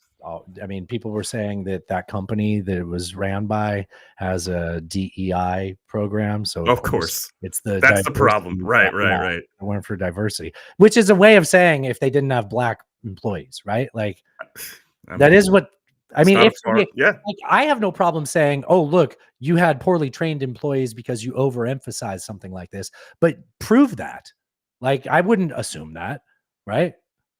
Correct. Also, the fact that a lot of these multinational massive corporations are willing to take risks, not fix things that are broken, inspections that say that there's a potential issue with this boat, and they don't fix it because they can just pay for insurance, and if something goes bad, they don't have to worry that about train it. company that didn't put the extra sensors in to catch when the wheels being hot. Yeah. Yep. God, it's the same thing. You can't take a train either, Alan. We can't have nice things. Apparently. Can't have nice things. No. Yeah. Feet work. So AMLO was Manuel Lopez Obrador. Yeah. Obrador. Angel. There's an M. Manuel Lopez Obrador. AMLO, yes. The president of Mexico. Sounds like a really cool dog breed. An AMLO? It sounds like dog food, like Alpo. A Lopez Obrador. Oh, a Lopez Obrador does sound like a dog breed, yes. And AMLO sounds like knockoff. It's like a Dollar General Alpo. Yeah, absolutely. AMLO while you're over at the pick up a gallon of milk, would you? Dollar store dog food. I love you so much. Poor dogs. They eat the same fucking thing every day, every meal, and they love it. They go insane for it. You don't cook special meals for them? Every once in a while. Nice. I love those videos on Instagram. I don't know why they always make me when they feed the happy. dogs. Yeah. Yeah, like they make them like eggs and shit. Natasha gave Jack White the dog a blueberry yesterday, and at first he held it and he spit it out, and he was like, "Hold on, there's something there." He picked it back up, and he's like, "Well, the outside's gross." Mhm. Giant eyes, just Really? He's like, oh, that's actually pretty yeah, good. yeah, it's really cool to see that. That's awesome. Anyway, so the Labrador Retriever of Mexico. No, Dustin, don't do that. Don't do that. No, you cannot do that, Donald. The president of Mexico was on 60 Minutes, and well, here, this is some Frank talk. Frank.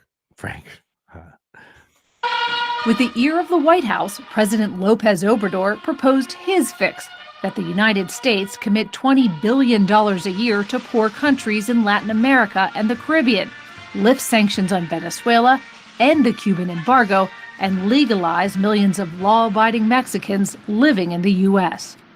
If they don't do the things that you've said need to be done. This is framed interestingly. So that's the setup to the interview question. Can we talk about the awkward, like walking and standing that happened before the interview? Sure. That was so weird. Yeah. That was so, like, yeah. I mean, remember Trump with the Queen? That was weird, but that was fucking weird. That was weird too. Yeah. that was was just awkward. do like a courtyard or whatever. Something. Yeah. Yeah. Anyways, proceed. Then what? The flow of migrants will continue. Your critics have said what you're doing or what you're asking for to help secure the border is diplomatic blackmail. What do you say? I'm speaking frankly. We have to say things as they are. And I always say what I feel. Wait, did he already play it? I was writing something down. Did he already play then the flood of migrants will continue? Yeah, that was the first part. So this shit happens on a Sunday, right? Mhm. 60 Minutes, Sunday night show. Yeah. All the people that aren't informed and then like to spread misinformation are watching, whatever Game of Thrones is, whatever Sunday night HBO show is, right? Is there still okay? Sure. Yeah. It's not TV, it's HBO. Like Right. they have their Sunday night thing, right? Sure. Yeah. And then come like, I don't know, what's tomorrow? Wednesday? Mhm. Wednesday, that will be isolated and it'll be all the right-wing memes. Mhm. And it shows you how, like, if it mattered, you would have cared when it was in the news cycle, right? But Right. you make it the meme cycle, the disinformation cycle, and it lags. And I could just see it. Like when I saw this happen, I was like, just start the clock. Like, just see. Is it 4 days? Is it gonna be 5 days? Like, let's just see.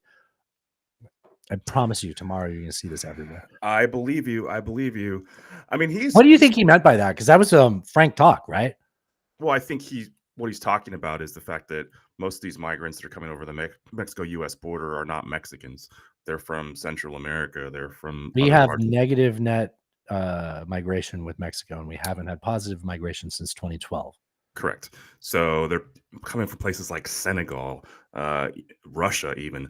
But so what he's saying is we need help to deal with this border situation. It's not our people that are coming over.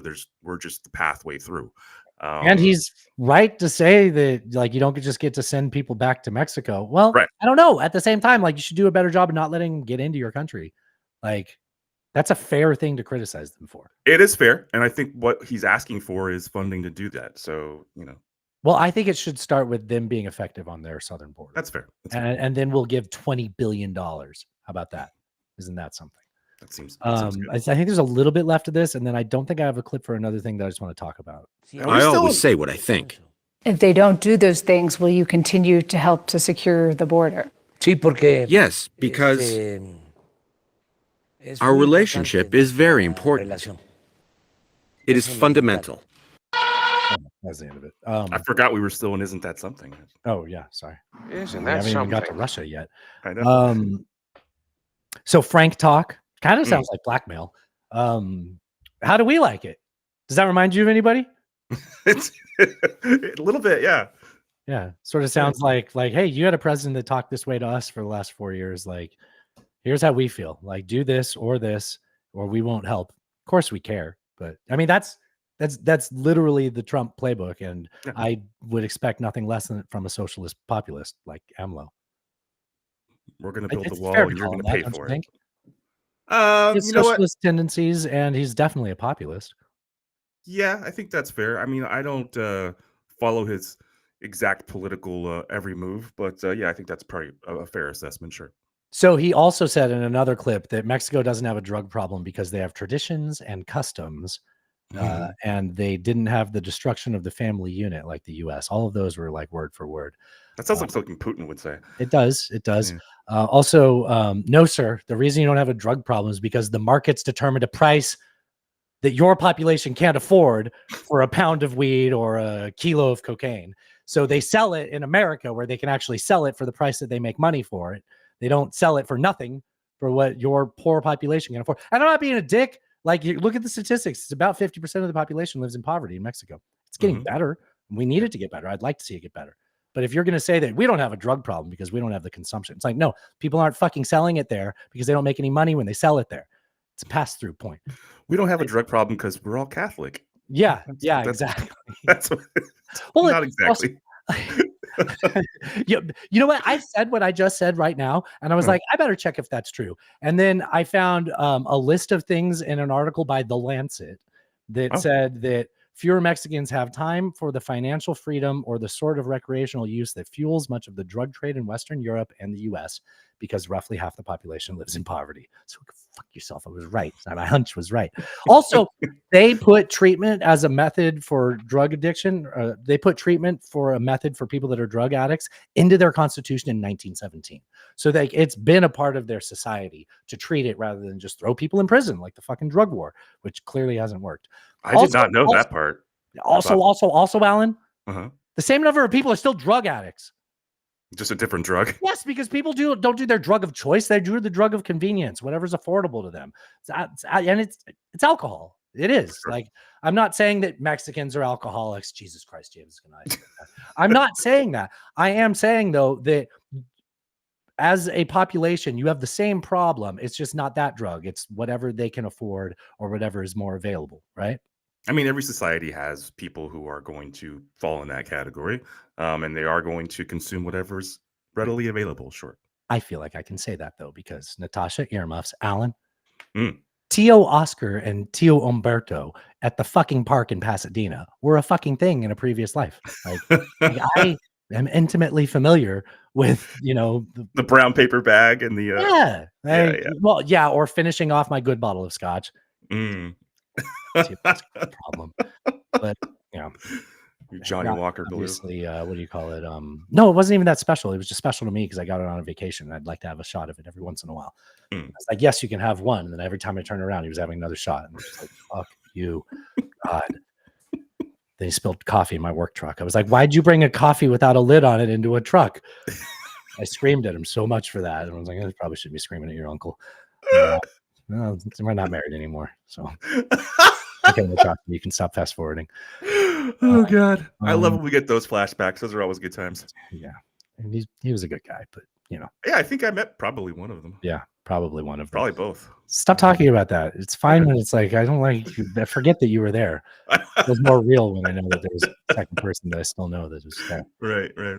Did you see? We got to finally see the Elon Musk and Don Lemon episode of Twitter. Or whatever. So I saw. So Don Lemon went on CNN before he released the full video, which I was surprised. First of all, that CNN let him on the air. But he went on CNN. It's weird that CNN let him on the air, and it's weird that Twitter let him.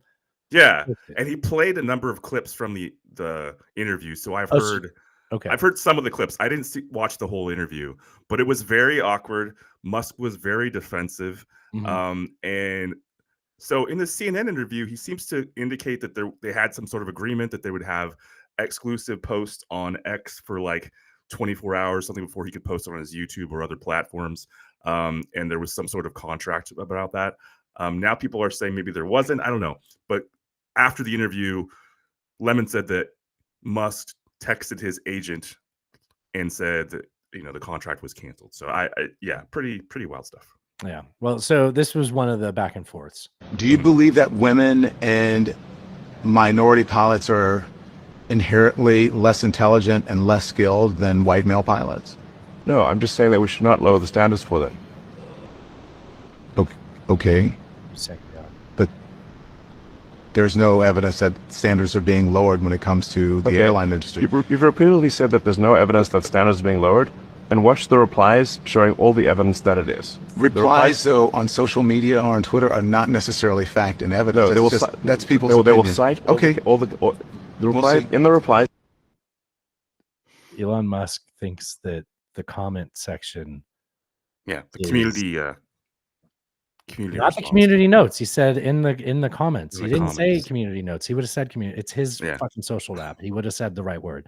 He said people in the comments will link you to the correct statistics. To this, you will see how often the information is cited, showing that indeed there are significant cases where standards are lowered. And I do hope that happens. I do hope that happens, and I look forward to it. And as you said, if you're wrong, then you're wrong, and if I'm wrong, then I'm wrong. Yes. Okay, so you can see there was quite a bit of tension in this. That's such a bullshit response by Musk, and it's also such a bullshit reaction by Lemon, I think. I mean, to say, you'll see the comments are going to prove me right. I don't have to prove my point now. Because you can even move on in the conversation while still addressing what he's saying. Because, like, I mean, what I would love to ask him is, are you saying that the people in the comments are right and you should just let the comment section decide this?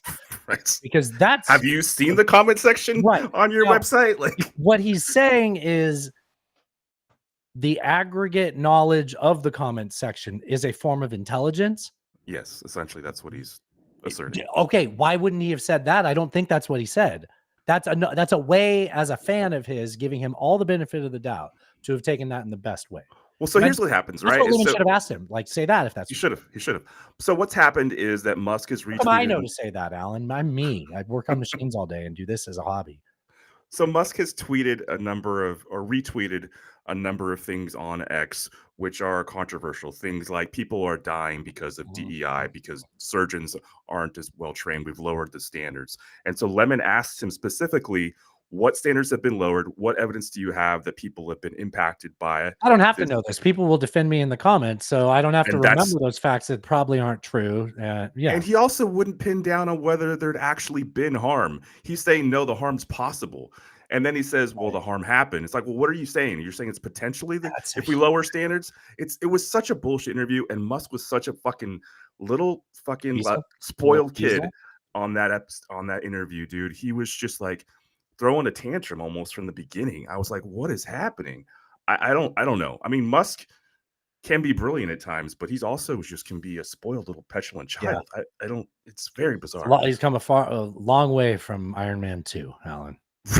Right. I mean, we have the deal book thing where he said, "Fuck off, take your money," and then fuck yourself. If Twitter crashes and burns because of that, then it's not my fault. It's your fault. Go fuck yourself. Lemon even asked him directly. He's like, you said if Twitter doesn't make it because of your actions, doesn't the buck stop with you? And that's what really pissed him off. He was like, that's a fair question. I feel like that is a fair question. I feel like you should want to get to answer a question like that. I feel like if I were him, I don't know what my answer would be. I would have a good response for that, right? Like I would have took myself into this position intentionally, and I would have an answer for that for someone. Right. I mean, you're the CEO of multi-billion-dollar companies. Does that tell you that he is not intentional on it? Like, he doesn't strike me as someone that... I mean, he's clearly neurodivergent. However, his inability to just interact with facts seems untenable. I don't know. Yeah, no, you're fair with that. Certain facts, right? Sure. The ones he doesn't like. Yeah. Right. Okay, I guess we should talk about it. I only have one sound about the Russia attack because it's not really something that was conducive to having audio clips. Sure. But so last Friday afternoon here, evening in Russia, they had there was a rock concert. There was gonna be a concert. The band was called Picnic. And I don't know why that's relevant, but it's interesting.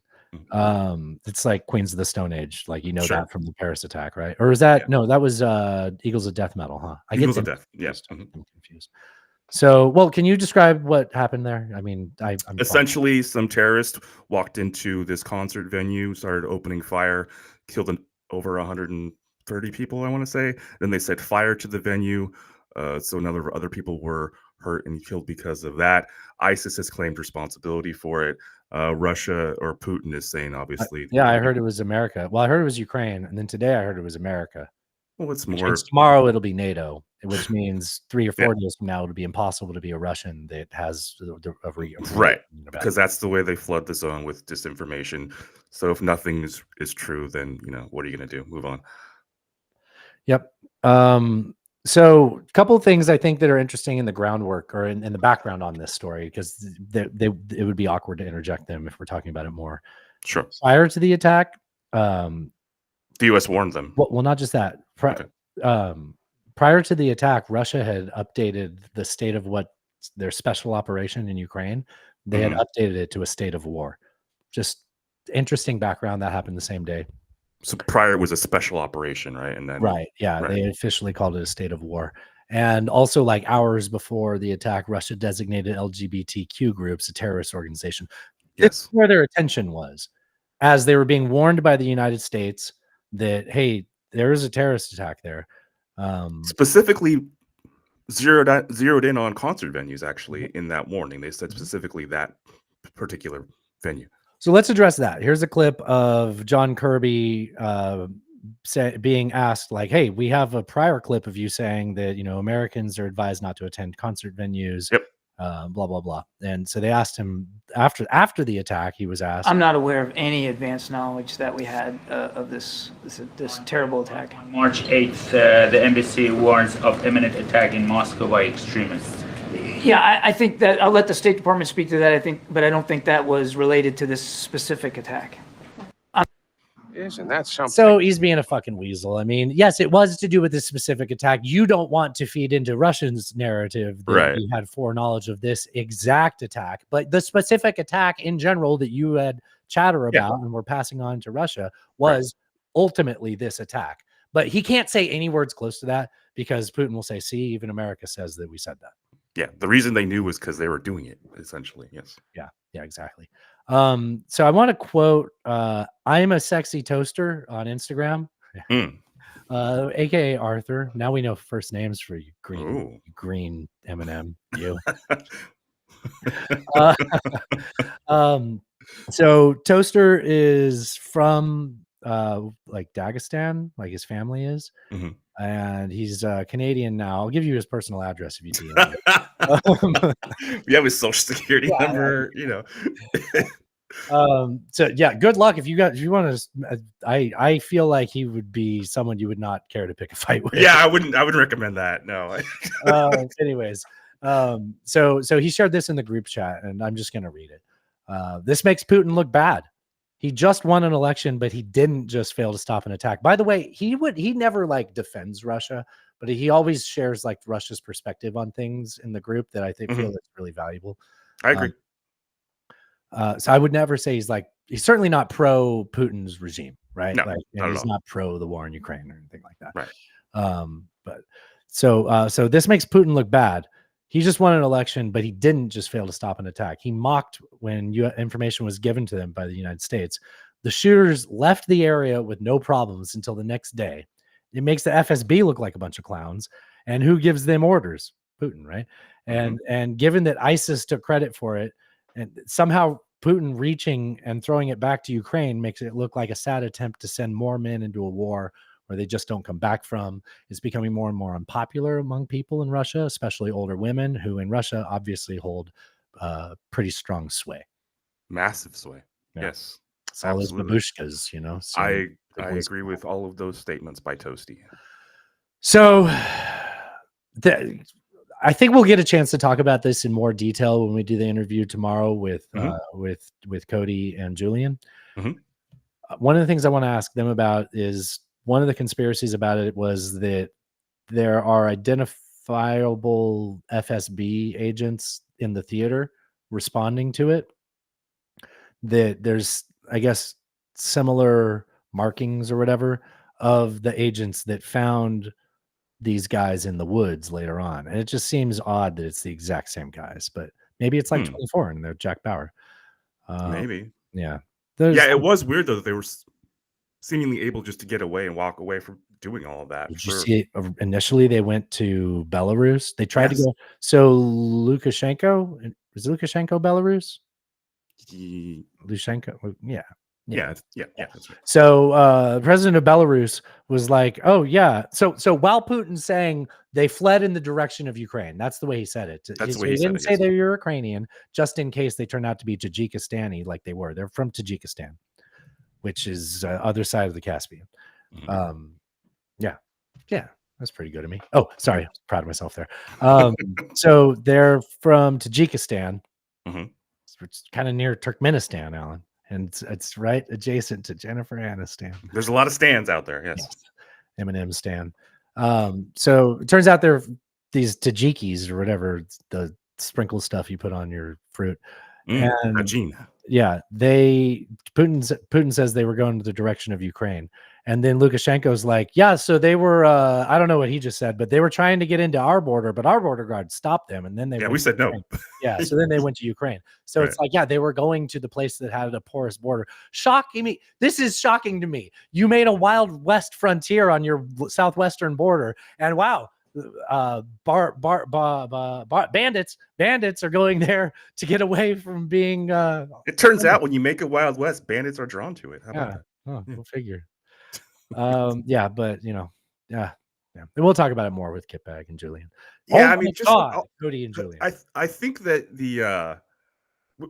we can't lose track of the fact that regardless of the war that Russia's engaged in with Ukraine and all the atrocities happening over there, these were innocent people at a concert that lost their lives to terrorism, and that's a horrible thing. Like, let's not. I am guilty of moving on from mass casualty events in general because I tend to be shocked and moved by them, and then okay, well, if it was different in the 90s when things were better, but it's just a catastrophe around us all the time, and just grateful that statistically it still has a low chance of happening to you.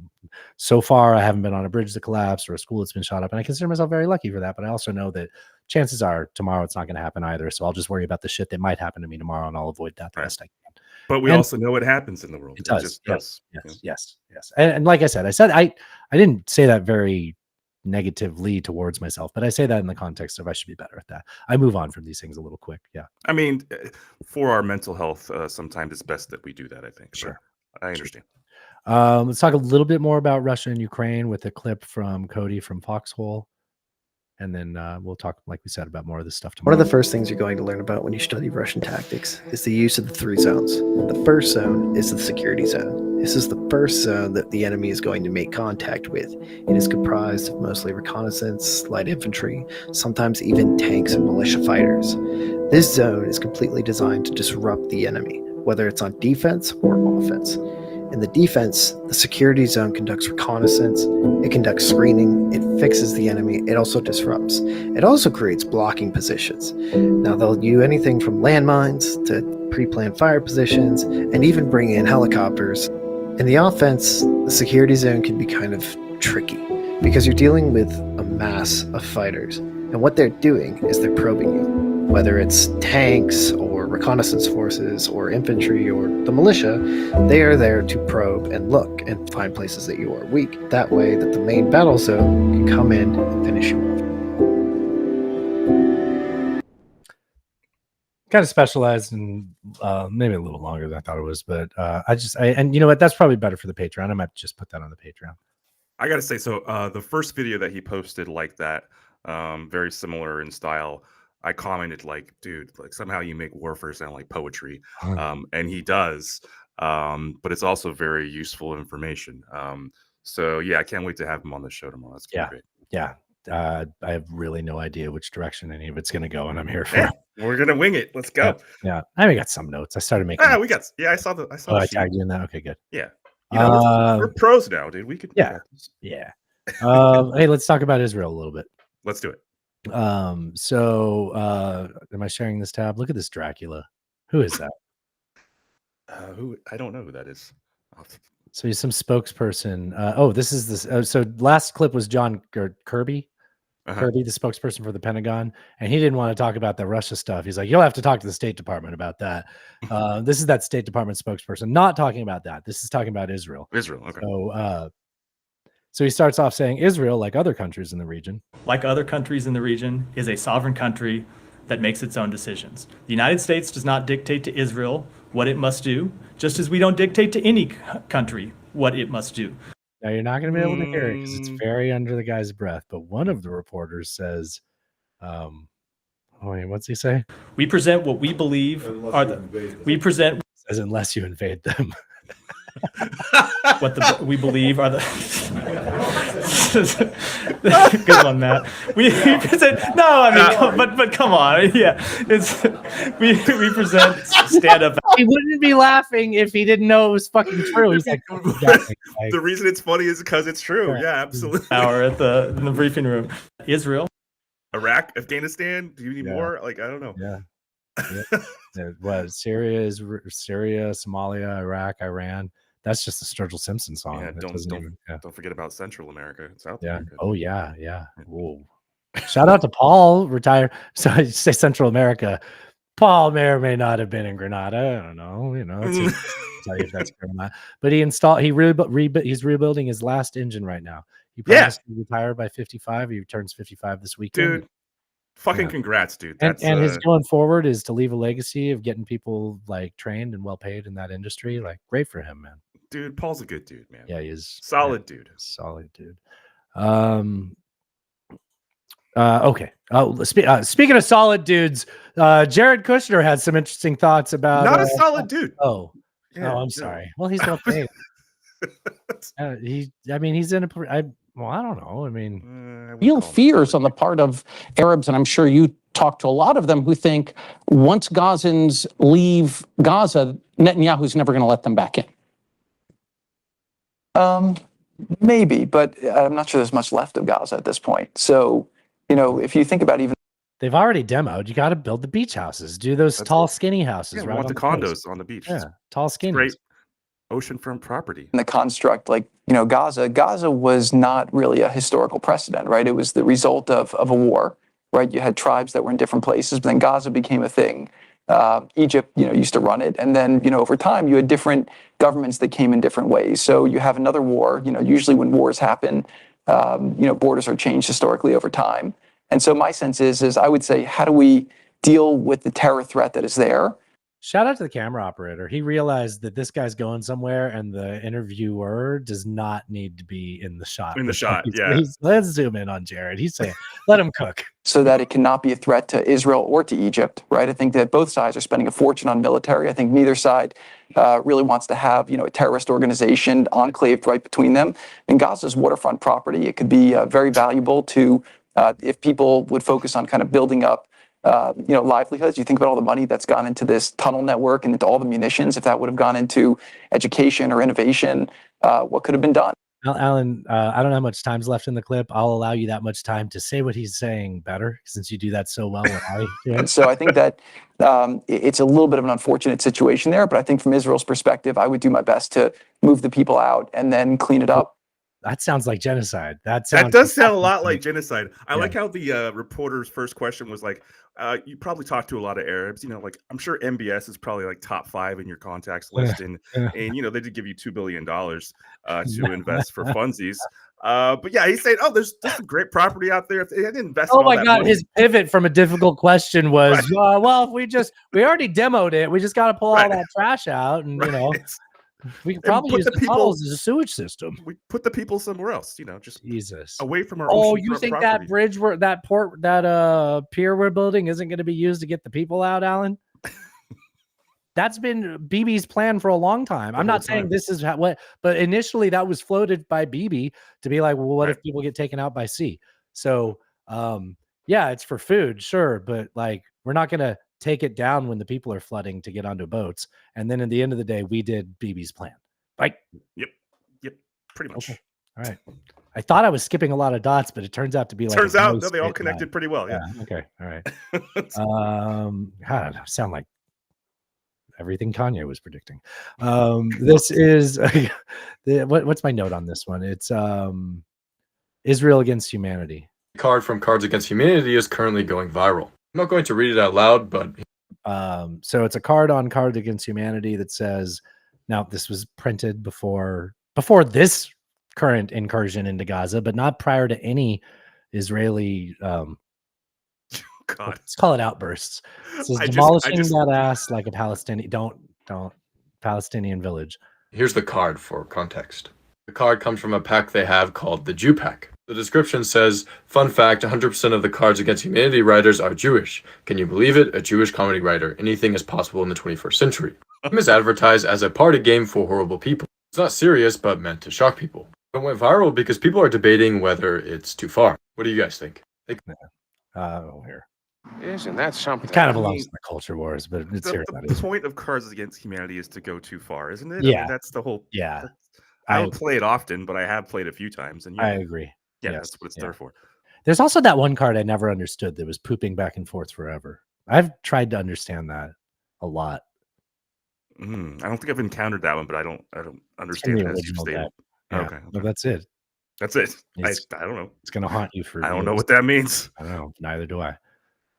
I mean, I think I might, but that can't be that. Right? You take turns? Oh, Alan. I don't know. Okay. 2 girls, no cups. Do you remember when BB said this in 2002? Whatsoever. There is no question whatsoever that Saddam is seeking and is working and is advancing towards the development of nuclear weapons. No question whatsoever.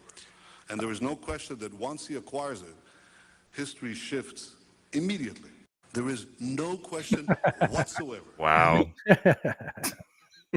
This piece of shit. Yeah, he is a piece of shit. I'll agree with that for sure. Pizza shit. Pizza shit. Pizza shit. Is that the shape or the content? That's fine. We don't have to dwell on it. Speaking of psychopath shit, this one amazed me. Look, this is one of those things where I'm not surprised. I'm surprised it surprises me still, because I like to think that I shouldn't be shocked anymore. Here, I'll let it speak. This is a guy debating Candace Owens, and he's the one saying the horrible stuff. One day we may be able to forgive them for killing Israeli children. We will never be able to forgive them for making us kill their children.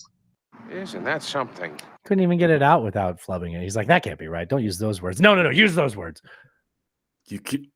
Oh wow! I kind of. You want me to play it again? That left me a little speechless. Yeah. One day we may be able to forgive them for killing Israeli children. We will never be able to forgive them for making us kill their children. That's literally what psychopaths say to justify their actions. Like, no, psychopaths wouldn't care. That's just what an asshole says so they can live with their bad decisions. That's a normal person living with committing horrible acts, or at least endorsing it. Unbelievable. Israel pulled their delegation to the United States because there was a ceasefire that was agreed upon by the UN Security Council. And we abstained. It passed because it only takes one veto to reject one of those proposals, and the U.S., rather than veto it, abstained. So a lot of people are like, the U.S. didn't vote for it. What's wrong with you? You guys have been submitting it. It's like, not voting did vote for it. It was a way of letting it pass without us upsetting our good friend Israel. So Israel pulled their delegation that was supposedly like en route to come to the U.S. Biden had requested it. By request by Biden. Yes. So that leaves us with the question: is Israel going to go into Rafah? Oh wait, hold on. Where's that at? I mean, Bibi said as much. Is Israel going to go into Rafah? After the UN said, No, you cannot do that, Bibi, Donald. you cannot do that, Bibi. I mean, Bibi has said as much, essentially. But it's Ramadan. I know. It'll be curious so now that they've been told by the international order, right? The international rules-based order, the thing that we keep defending and saying these goddamn Yemenis getting in the way of it, right? Is Israel going to listen to the international rules-based order, or are they going to cross the, wait for it, Jubicon? Okay, that's very clever. Thanks. I was just going to mention, so the most recent episode of I'm going to move on. The most recent episode of The Intercept, they have a doctor. He's like a Doctors Without Borders guy. I don't think he's affiliated with that organization, but he's a doctor that volunteered to go to Gaza and help. And it's just horrific. The things that he describes, Yeah, I children. listened to that. That was unpleasant. You did listen to it, right? Okay, so yeah, children having. I forced myself to listen to The Intercept. I used to value them a lot. If I have different politics than them, I should still listen because they make quality counterpoint to Yeah. yeah. Yeah, so children being, having limbs amputated, having shrapnel in their eyes, having to have their Oh. eyes removed. It's just horrific stuff. And, a lot of these kids, he's saying, their entire families are gone now. Mhm. So they're just wandering around as orphans and they're And it's missing like if limbs. they're lucky, they won't starve to death, right? Yeah, it's horrific, man. That was a really rough episode to listen to, but it does make you face the fact of what is happening in Gaza and being perpetrated by Israel and being funded by us, which is that's the bottom line here. I mean, it seems like they've given us an opportunity to. Why do we give them like developing nation funding, basically? Right? Like, if they don't need it if they're going on this excursion. Like we really should be able to, because at this point, the funding that's a lot of the things that are costing with this $1.2 trillion 6-month minibus package that went through, that we'll talk about in the second half. I don't have a note for this. It includes like 300 billion or a very large number of aid to Israel. Maybe it's 300 million. It's a big number, and AIPAC celebrated their lobbyists getting people. Of course they did. Yeah. So like. Meanwhile, we're not funding Ukraine. Like that's yeah, but we'll make sure they still have Iron Dome. Sure. Yeah. And which, like, there's trade-offs in everything, right? Like, if you want to continue with this, here's the trade-off. By all means, go ahead. I think you shouldn't. Yeah. I'll still be your ally. I'm not going to help you defend yourself in this way. If you require, like, you have industry, fucking, catch Absolutely. up. Yeah. It's a risk you're going to have to take. And maybe your people won't be okay with that risk exposing them because we aren't going to partake in that. That seems like a fair thing to say. Also, question for you. Is Israel going to lose the Holocaust card like forever after this? Oh, wow. Or just like, you know what? I don't think so. I think that's such a historical catastrophe that it's going to be 100 years old pretty soon. I know, but it's seared into everybody's memory. I agree with you. Yeah. But I don't know that that's true still. Maybe not. I mean, for my generation, I think it is, but maybe. And for this generation, maybe it's not. They're seeing, oh, I'm supposed to remember this thing from 100 years ago while I'm seeing this now. It's fair. They didn't grow up in the 80s and 90s. Yep, it's fair. Yeah. All right. Well, do something lighthearted, fancy free. I know. Fuck. Well, that's all right. I got a wackadoo of the week to end the. Okay. Yeah. This is a good wackadoo. The eclipse is coming up. What are you going to be doing for the eclipse, Alan? I don't think you're on the track. Oh, I don't think I am either. Although Aurora Borealis is supposed to be visible tonight too. Aurora, easy. You can't see auroras there. Aurora Borealis. Aurora. No, you're supposed to be able to see it in a large portion of the U.S. What? Yeah, I read that somewhere. I don't know. Okay. We'll go look outside.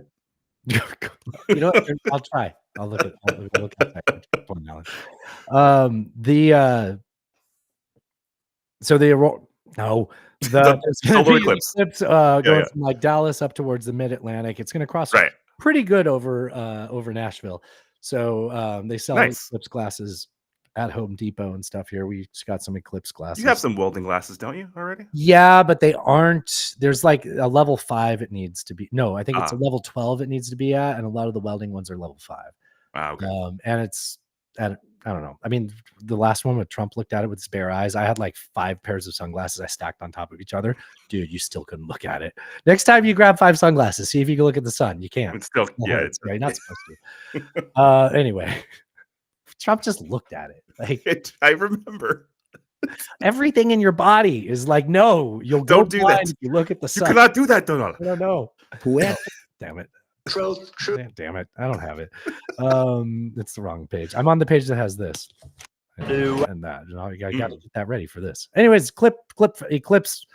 Here. Did you know that the solar eclipse happening on April 8th is a lot more crucial than you think? Jesus spoke about Matthew that this evil, adulterous generation seeks for a sign, but no sign shall be given to it except for the sign that happened in the days of the prophet Jonah. In Luke, it says, as it was in the days of Noah, so shall it be as the coming of the Son of Man.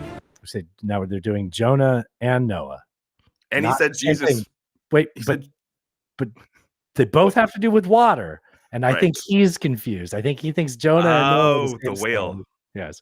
Jesus, what? Jesus He said said what? Jesus spoke about Matthew, which is bizarre. That's not the only thing verbiage. Jesus said. Jesus Right. said, "Come." That's the other thing Jesus said. Yeah. It's a children's show. Well, no, it's not a children's show. It's No, not at all. yeah. Children's humor. Jesus said. Wait, is there more? Oh yeah, there's a lot more. So he's so the days of Matthew, or no, the days of Jonah, and then Noah. But you will not believe the path of the solar eclipse will take. It'll cross over several towns named Nineveh. Oh wow. Weird that like a country found by a bunch of people that got kicked out of England for being too Christian and not Catholic enough, or whatever the fucking you know what? I should know that. It's big Protestants, right, Alan? Bunch of Protestants came over here. And yeah, they named things after biblical towns. Like, well, weird. And even Rapture, Indiana. Oh my god, it's gonna go, Alan. The eclipse is gonna go over Nineveh and Rapture, Indiana. Holy the fact shit. that there's more than one of those tells you it's not special. Like the fact that there's a million of them scattered out and it passed over 5, like that means there's a bunch of it, and there's a high chance that you could have. I mean, right? clearly, this means the rapture is upon us. I think. But that's not even the crazy part. It also goes over the ark. It even goes over the place where they rebuilt the ark in Kentucky. The Creation Museum. That proves something. Sure it does. And it'll happen under the constellation Cetus, which means whale, which is what swallowed up Jonah. Subscribe right now if you want. And there was 2 whales on Noah's Ark, Alan. Wow. That's fucking retarded. It is. I agree, Thrash. Oh, Tasha's back from youth group. Dogs All right, are let's here. go to half, dude. All right, see you on the other side. Have a drink. We're gonna get these dogs.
Howdy.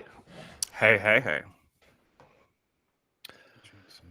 Oh, nice. Do that into the microphone. Do you guys have these out there?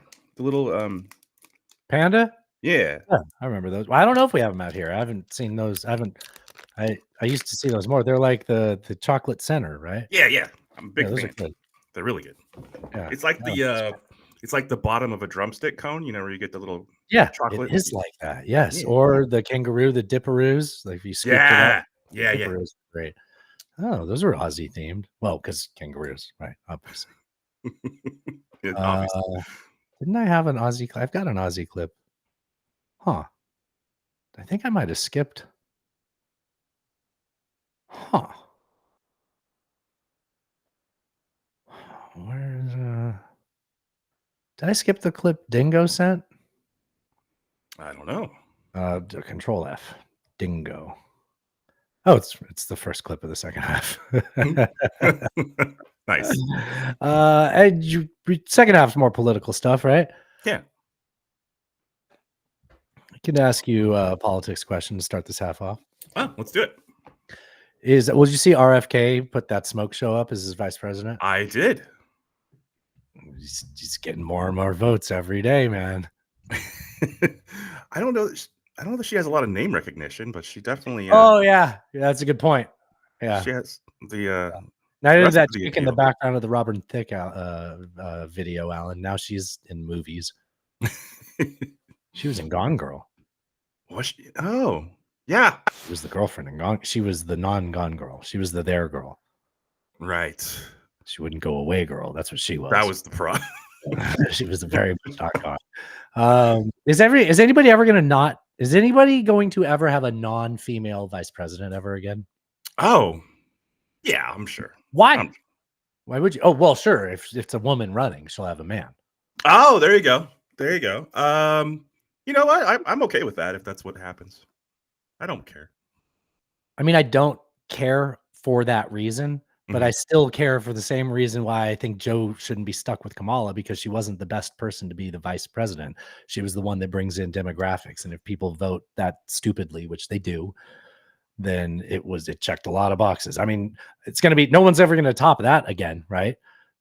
Black woman, cop, Yeah, I mean, Senator. What exactly is a VP for, other than to improve presiding over the Senate, and when you die because you're 84.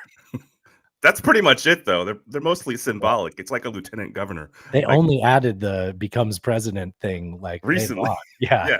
It was always presides over the Senate. Favorite story about that, if you'll allow me to tell it for like the fifth time. Do it. When Aaron Burr finished shooting Alexander Hamilton, he fled to New Jersey because they didn't have extradition to New York. No, he was in New Jersey when it happened. Excuse me. Well, whatever. He fled to DC that didn't have extradition to New York. DC, the head of the federal government. Right. And he had to hurry back because he had to preside over an impeachment hearing over a judge, because we used to impeach judges when, say, like their wives are corrupt. Mm-hmm. Yeah. Instead, we're just waiting for Clarence Thomas to die. Yeah. Which I'm hearing more and more people on the right be concerned about, which I haven't got that. Him dying or him being an asshole? Did you hear about him? No, him dying. People on the right are talking about him dying more. They're really? Like, if Trump loses, then Biden might replace Thomas, as if like, is that Breyer guy? Isn't there one that's like very old? There's like a very old looking white guy that like we just forget about. There's a couple of them you can name 4 or 5 tops, Alan. Scalia, Thomas is 75 years old. Thomas, which for his cohort, that's very old, right? That is. Okay. So we got what? Scalia, Thomas, Kagan, Roberts, Brown, Kagan, Jackson. Yeah. Those are 2 of the same names. Oliver Wendell Holmes. You guys said Kagan, Brown, Jackson like it was 3 different names. Yeah. Kagan is. Brown Jackson's the same one. Yes. Yeah. And then ACAB, Amy Coney Barrett. And then you got Kavanaugh and Brett and the Neil. Right. Gorsuch. And then there's that one guy that we can't remember. Who is currently okay. You know what? Actually, Thomas is the oldest current Supreme Court justice. Oh, well, he's 75. Alito 73, Sotomayor 69, Robert 69. Nice. Yeah, right. Kagan 63, Kavanaugh 58, Gorsuch Bagels. 56, and Jackson 53. All right. Hey. Okay, I'm done with that. Is that okay? Yeah, totally. Ooh, I've got SpongeBob. yeah, I forgot there's multiple slides on this, so I'm gonna have to find the slide that is what's my note on this? So Dingo sent this in. It's a clip from Trump's old show, The Apprentice. To choose from. Carrie, are you gay? I am indeed. Yes, Carrie, sir. You're fired. What the Want to hear it again? To choose from. Carrie, are you gay? I am indeed. Yes, Carrie, sir. You're fired. Wow. I think that was spliced together. I think. Yeah, I would imagine so. All right. You can always count on Dingo for some homoerotic teasing. It's okay because he's Aussie. They can't be homophobic. They're because they have cute homophobic slurs in Australia. Right. Have you ever heard what they call gay guys there? They don't call them a bundle of sticks like we do. Oh, I don't think I do know. Call them. I think I can say it because it's adorable. There's a dogs. Hey, settle. Can you hear that? I can. They're going nuts.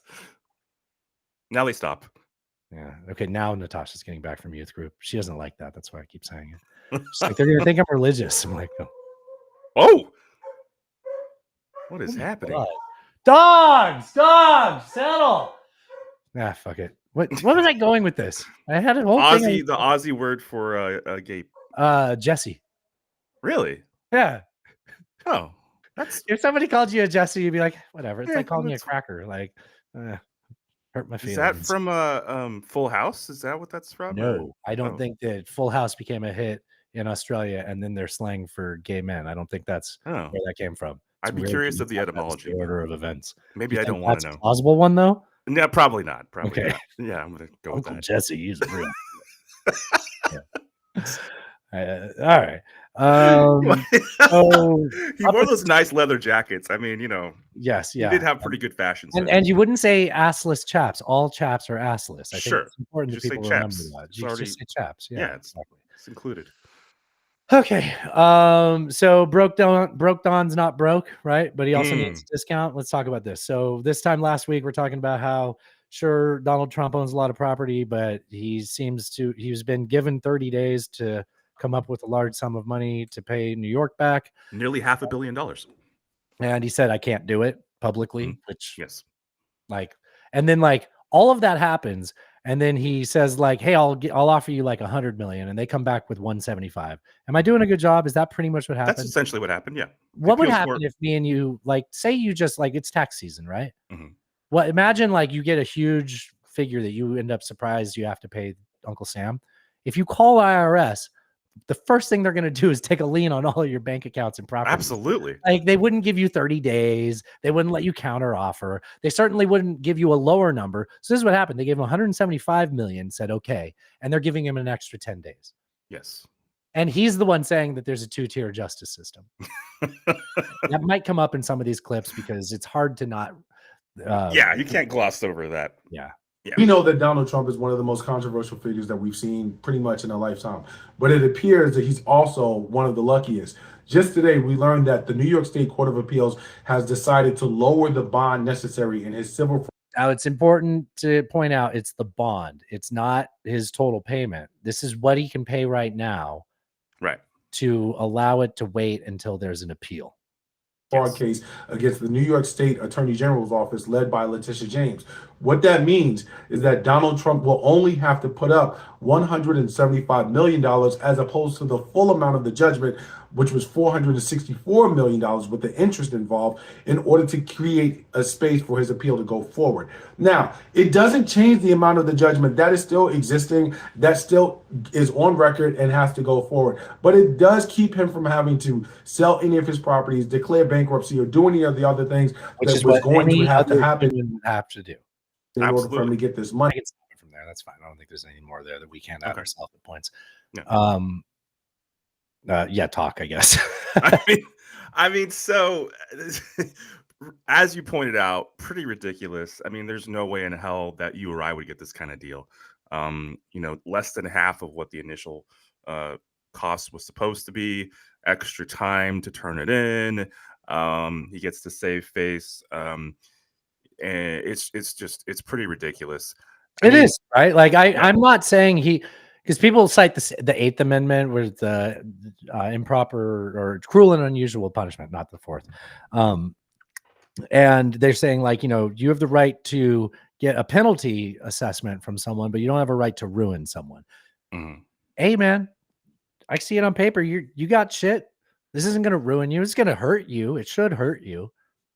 But like, this isn't going to ruin you. You might have to sell one of your buildings.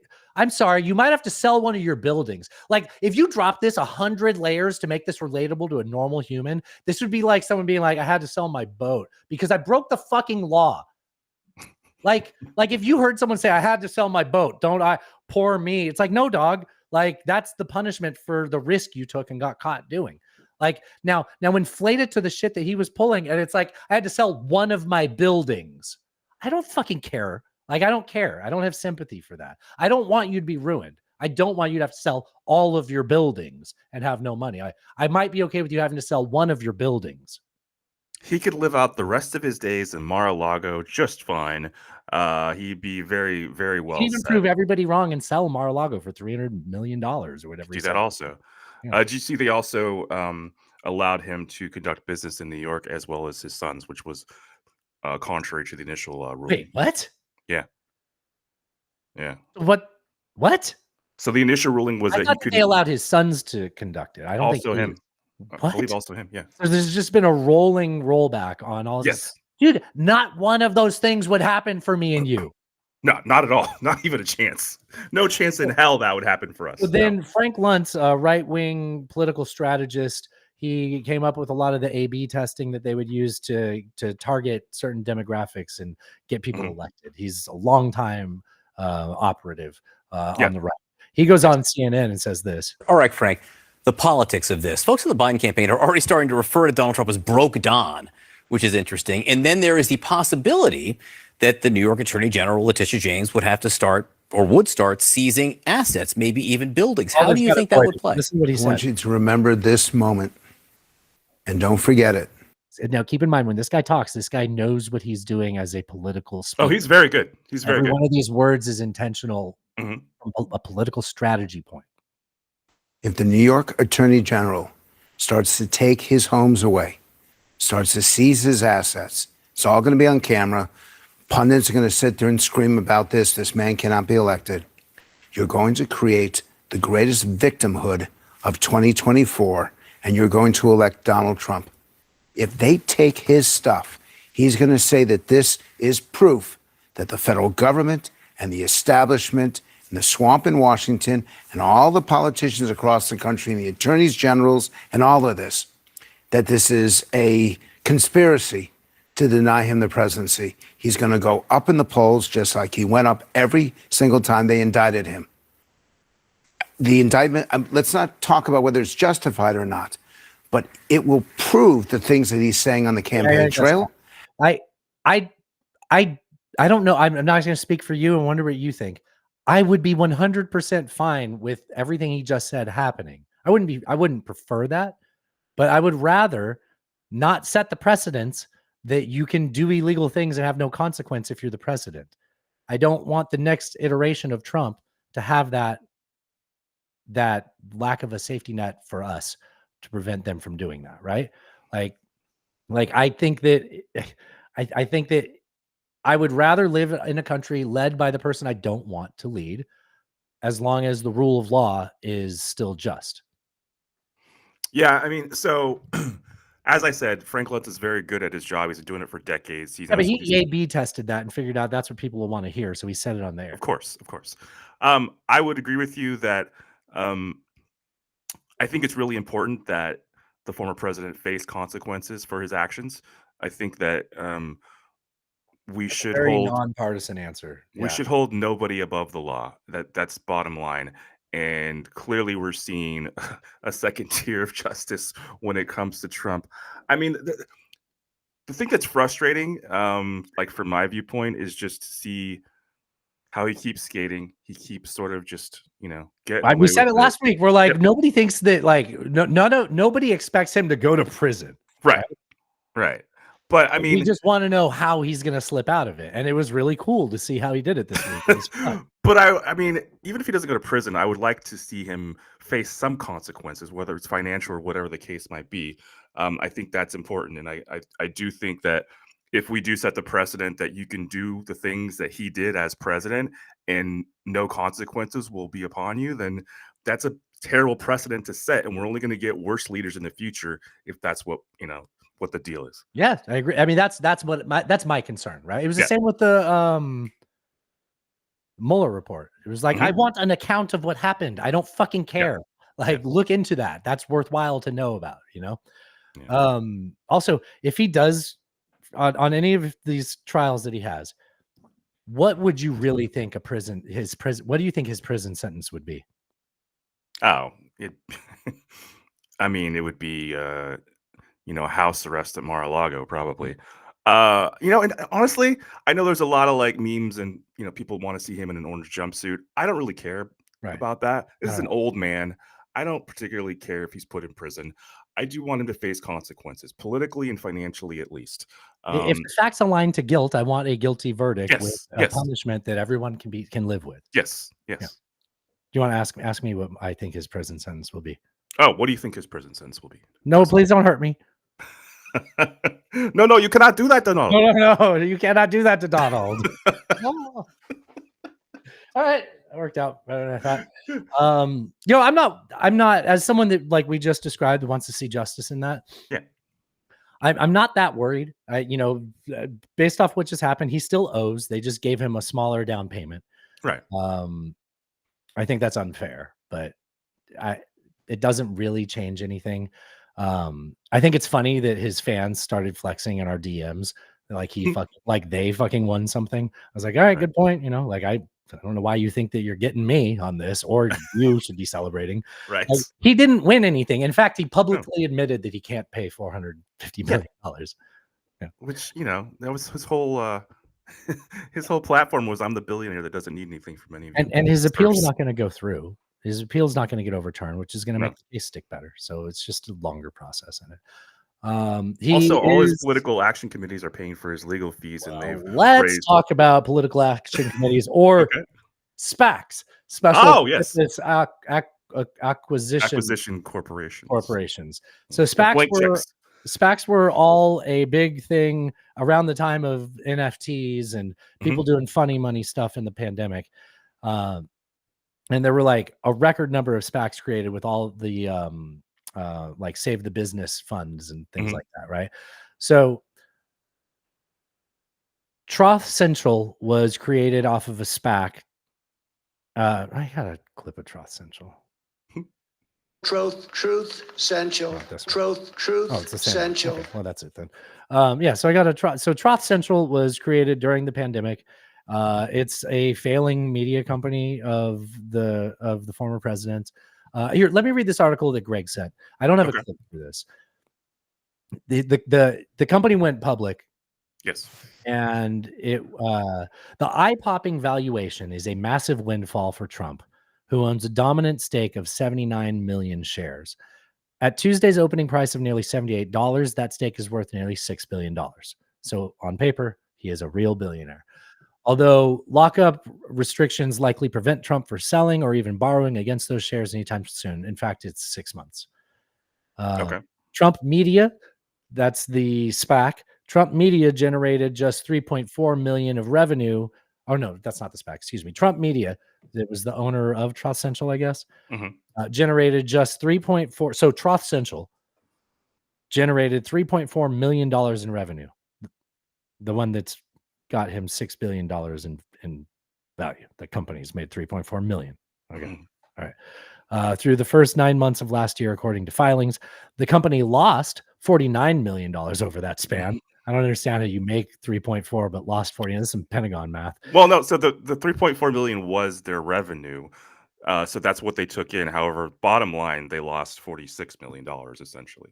Right. Okay. Yes. And yet the market is valuing Trump Media at approximately $14 billion. For context, Reddit recently went public. It was in our news last week. It's valued at $6.4 billion at its IPO, even though it generated 160 times more than Trump Media Reddit hauled in 804 million in revenue in 2023, and that was considered a failure, forcing them to go public. Right, and I believe they were in the positive. They weren't in the red. Yes, yeah. But they Currently, like being in the red at Trust Central because it's Republican colors. currently, Trump Media is trading at $58 a share. Oh, that's too bad. Last time I saw it was at 69. Wait, so it's at 58? Yeah, so it's come down quite a bit. Oh. Actually, this says the market Wah, cap is wah. 1.86 billion, which I don't see how that math works with the $6 billion valuation. But anyways, yeah. So essentially, I think what we have here is a bunch of fanboys and girls buying this Well, stock nice. You were very inclusive there. because they You never it's think cool. about fangirls. Yeah, they're out there. Oh yeah, fangirls are people too. They are indeed. So I mean, so that's kind of what's propping up this share price at the moment. I mean, you're not going to have diamond hands and hold forever. I don't Totally. think so. Essentially, eventually, the wind will come out of this balloon. But the people who will be on the losing side are, fanboys and It's girls. his whole MO, right? Like What he just does. this is why we call him a con man, right? Yep. Like this is not a successful venture. He's going to extract all the value, walk away with the bag, and leave his fans holding. And they're like, "That's right. We love you, Donald. That's how you fucking do it. Turn me into a sucker again, Daddy. I love it." Like, Pretty much. Pretty so much. weird, man. All right. I didn't even mean that to be derogatory. It just came out as the words to describe something. I would mean, imagine it's that person accurate. doing. Yeah, You're exactly. not wrong. All right. You're not wrong. Let's talk about his trials a little bit. Again, I don't have clips for this. So I tried to pull clips about his immunity defense. Mhm. So his lawyers are going in front of the Supreme Court claiming he has total immunity. Yes. You listened to the same podcast I did, the Lawfare Trials and Mhm. Tribulations. It wasn't clippable, but we both probably can talk about it, having been informed by that group of legal reporters and legal experts. Yeah. Can you talk about so he went in front of Scalia, a judge. They made an argument in front of, or they presented their They argument filed a brief, essentially, an in front argument. of all of the judges. All the judges Yes. will see what their argument's going to be. Yes. They are not performing the argument, but they filed the brief. Correct. One of the judges in that group is Scalia. Mhm. And in their argument, they quote Scalia Yep. inaccurately out of context. Well, essentially, they quote like the first part of one of his his judgments and leave out the part that completely contradicts the point they're trying Yes. to make. And Yes. it's very obvious that Scalia would know that since it was his opinion in the first place. I feel like that would make you mad. I would Like, be pissed off. If you're a judge, and it strikes me as people that are very particular about things. Right. Like I don't feel like that's like the elite version of, actually it's doctor. Like, I should start saying that. When you say Dustin, it's like Dr. Dustin. It's like, yeah. But like I feel like judges don't like that, No. Essentially, what it seems to be the case here is that they don't intend to actually make cogent arguments. They just want to kick the ball down the road, They're and chewing up clock. run out the clock as much as possible. Right? That's their intent here. Everything, all the arguments that they quoted in that filing Were misinterpreted, right? were all misinterpreted. Talk about out of the context. Federalist 65 one. So they cite citing Federal 65 out of criminal case. Hamilton was talking about an impeachment case in the Senate. Yeah. So the way that they framed the Federalist 65 paper is completely. If you read what they present, you're like, yeah, that sounds like what we're talking about. It's like, no, this was about something entirely different. Yeah, Yes, exactly. Totally different rules. Like, yeah, whole different thing. Yes. all right. The Scalia one, I believe, is the most egregious, though. I mean, that's got to it's be in like front of him, right? Like, imagine like doing someone's trick in front of their face, right? Like imagine performing someone's song well in front of them, like, but to do it wrong on purpose and think that you're going to get away with it. Right. Like, He's like, that's not what I said, guys. I don't know what you're doing here. Yeah. It's ridiculous. There was other stuff where they said that like the Presidential Records Act. So the other case about his documents, classified documents. yeah. So the judge there, Judge Cannon, the lady who literally ran a lifestyle column in a Latin speaking magazine prior to being a judge. Right. Judge Cannon gave some weird jury instructions, which are normally done right before the jury deliberation. She was like, hey, write this down for some jury instructions, hypothetically in the future. which is a weird thing to do at this phase of there hasn't been a trial. You normally don't draft jury instructions until Before after you have a you've had the jury. trial. Yeah. Or even have a jury. That's a good Right. point too. Right. But while they're taking this shit in, she didn't make a decision on anything. She does things like a decision because she knows if she makes a decision on anything, because she's doing everything that Judge Cannon is doing is politically driven. The other judges, you can really make a case for being right down the middle. Like Yes, some they're you just might trying say to might rule lean more fairly, yeah. left, but none of them are really big lefties. Some of them I think are like conservatives, but Cannon she is what you would want as Trump having appointed her, which he did. So because she knows if she makes an actual decision on anything at any phase in this trial before the trial starts, it's going to get reviewed by the 11th Circuit, and they might have get ready for the word, Alan, mandamus. Mandamus review, which is a legal term for getting rid of the judge. Right. So to avoid her mandamus, she is not making decisions. She's making things like decisions. And she has this hypothetical jury instructions that basically said, like, you must imagine that when he took these documents from the White House, he made them personal, and he's allowed to have personal things. And if he took it from the White House, clearly it was personal. So he made it personal by doing that, which is really similar to his, if I think so, it is, right? Yes. Yeah. I mean, so Cannon, I would say, has been the most partisan hack of all judges that are dealing with anything Trump related legally. Yeah. She has by far been the most wacky, even more than that guy that was like night court judge. I mean, even more than like the Supreme Court, which has 3 people that were nominated by Trump. I felt like, as it regards Trump, they have ruled relatively fairly. She is just almost clearly on Trump's side. She's done all kinds of strange things. She's not dealing with anything like the CPAS problems with all this classified information. She's not making any rulings, as you said. She's not scheduling when she's afraid of her mandamus. She is, and she's already been sort of rebuked by the 11th Circuit already once in that horrible ruling that she had some months ago. Yeah. So I like she knows it'll happen again. Yes. Yeah. This is mandanus or mandamus. It's an M. You sure? It's M at the beginning, but it's an N later on, right? M-A. I hope it's mandanus. Yeah, it's mandamus. Oh, that's too bad.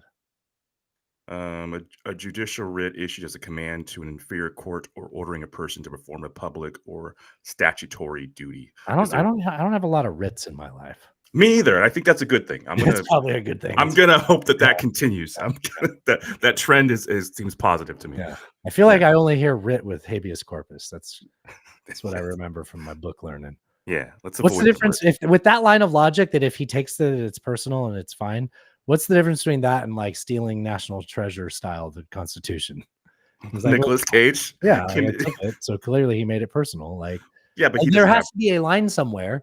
I would think that secret war plans, hypothetical strikes, count as things you're not supposed to take and leave in your bathroom. You know, one would think. Or when you're asked, you're supposed to give them back. Yes, that too. God, when Nara says, "Hey, I think you have stuff we're supposed to have." Yeah. Just as opposed to flooding the basement where all the computers are. Oh my God, we had a pool flood. Oopsies. And then that guy's turned. He's moving the boxes around. But that guy that was the guy that was like, "Oh yeah, we flooded the server room." That guy's working with the federal government now. Yes, yeah, he turned. All right. Well, this is supposed to be the Trump segment. Let's talk about Trump more. This is a clip from him.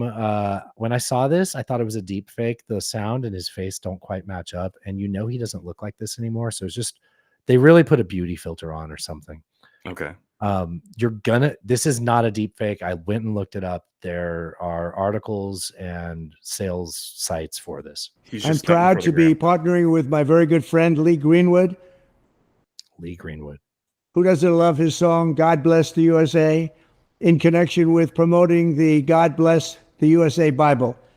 This Bible is the King James Version and also includes our founding father documents, yes, the Constitution, which I'm fighting for every single day, very hard, to keep Americans protected. Also, the Bill of Rights, the Declaration of Independence, and the Pledge of Allegiance are all part of this God Bless the USA Bible, and it's just very important and very important to me. I want to have a lot of people have it. You have to have it for your heart, for your soul. Many of you have never read them and don't know the liberties and rights you have as Americans and how you are being threatened to lose those rights. It's happening all the time. It's a very sad thing that's going on in our country, but we're going to get it. Like, I can't fucking believe it. Like, this guy. He's selling Bibles now? He's a fucking hack, right? Like it's like Lee Greenwood.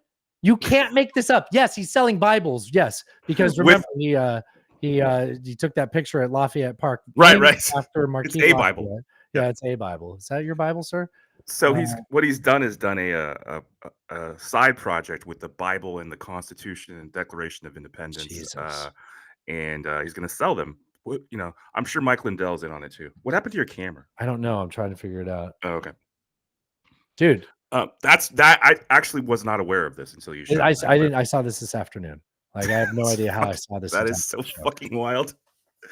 How else can you profit on Christianity? The Trump Bible with I bet it opens up and it's just 2 Corinthians. Do you think is his signature in it? Is his face in it? You know, like those income tax returns, the stimulus checks. He wanted his name on it, right? Man, and you know it's gonna sell like hotcakes. Oh my god! Well, like you can't. I don't know what's going on with my camera. How are you gonna profit on? That's fucking ridiculous. There it is. Turned it off. That was me. I was just being silly. Oh, there you are. Yeah, I'm back. Welcome back. Thanks. And you're gone. No, I just reframed it. Oh no, I don't see you anymore. Something went wrong. There it goes. But it's this camera. You know what? Fuck it. This will work for now. I want to say this. Look at camera 2, Dustin. Sorry. Camera 2. Lee Greenwood. Like, I want to talk about this. I don't want to move on from this. Okay, let's not. He's a fucking sarcastic punchline of patriotism. He is. Like, he's a parody of what the left thinks a conservative is. That seems accurate. Yes. Proud to be in America because of my freedom, right? Like, that's what leftists say when they make fun of conservatives. Also, he thinks war is cool. And he loves the people that were killed in war because it made him free. Also, you know what? The more I talk about this, the more it makes sense. You can't. Now that I say all that, you can't make this shit up, man. This is wow. Yeah. I did not see that coming. Not see. Speaking of which, let's check in on his customer base. Well, oh yes, this Tucker. Yeah, he's my hero. And then right hero. under it says "Stop Liberal Intolerance." If Vladimir Putin were running against Joe Biden for president, who would you vote for? For our country?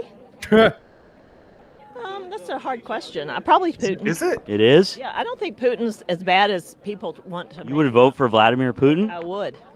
Over Biden? Hell yeah. You would vote for Vladimir Putin for president of the United States? Putin wants to go back to good morality. He doesn't allow all this crap about genders and pronouns and crap. Do you think these views have to do with Tucker Carlson welcoming Vladimir Putin? No. I say we need to get out of the Ukraine Russia thing. Let them work it out. So you would vote for Vladimir Putin over Joe Biden for president of the United States? I would. I'd rather have a corrupt Russian than a corrupt Biden. Well, there you have it. Well, this. I mean, that's almost painful. I'm sorry, buddy. I'm sorry. No, you're good. That is painful to watch. It is. I want to. I wasn't so busy looking on the soundboard. I wouldn't have been able to sit. I'm sorry, listener. Okay, let me try to. Okay, go ahead. So, I just want to take a run. We've normalized this as what is currently the state of the Republican Party. Yeah. I want you to go back. It's the MAGA party now. We're in a transition period. This is like Twitter and X. But I want you to go back. Think about, if you were alive, think about George H.W. Bush. Yes. Right? 41. Yeah. Like, how dare you reference Reagan, sir? Oh my God. He seems like the same thing now, right? Can you fucking... H.W. Bush. Yeah. Can you fucking imagine a member of that party when he was the president saying, I would prefer to vote for Vladimir Putin than whatever Democrat candidate is up there? No chance in hell. Yeah, no chance in fucking hell. And that was 20 something years ago, 30 years ago. 30, yeah. I mean, what the fuck, man? I don't want it. Like, you can't. it's so easy to just dismiss this because that's what everybody said. This is kind of the state of the party now. Yeah. But just historically, this is like mind blowing to see people, and she was there. Like she's not a spring chicken. She was there when that happened. She was there. Lady, yeah. She was there for that Republican Party, and I'm sure she was an avid member of it.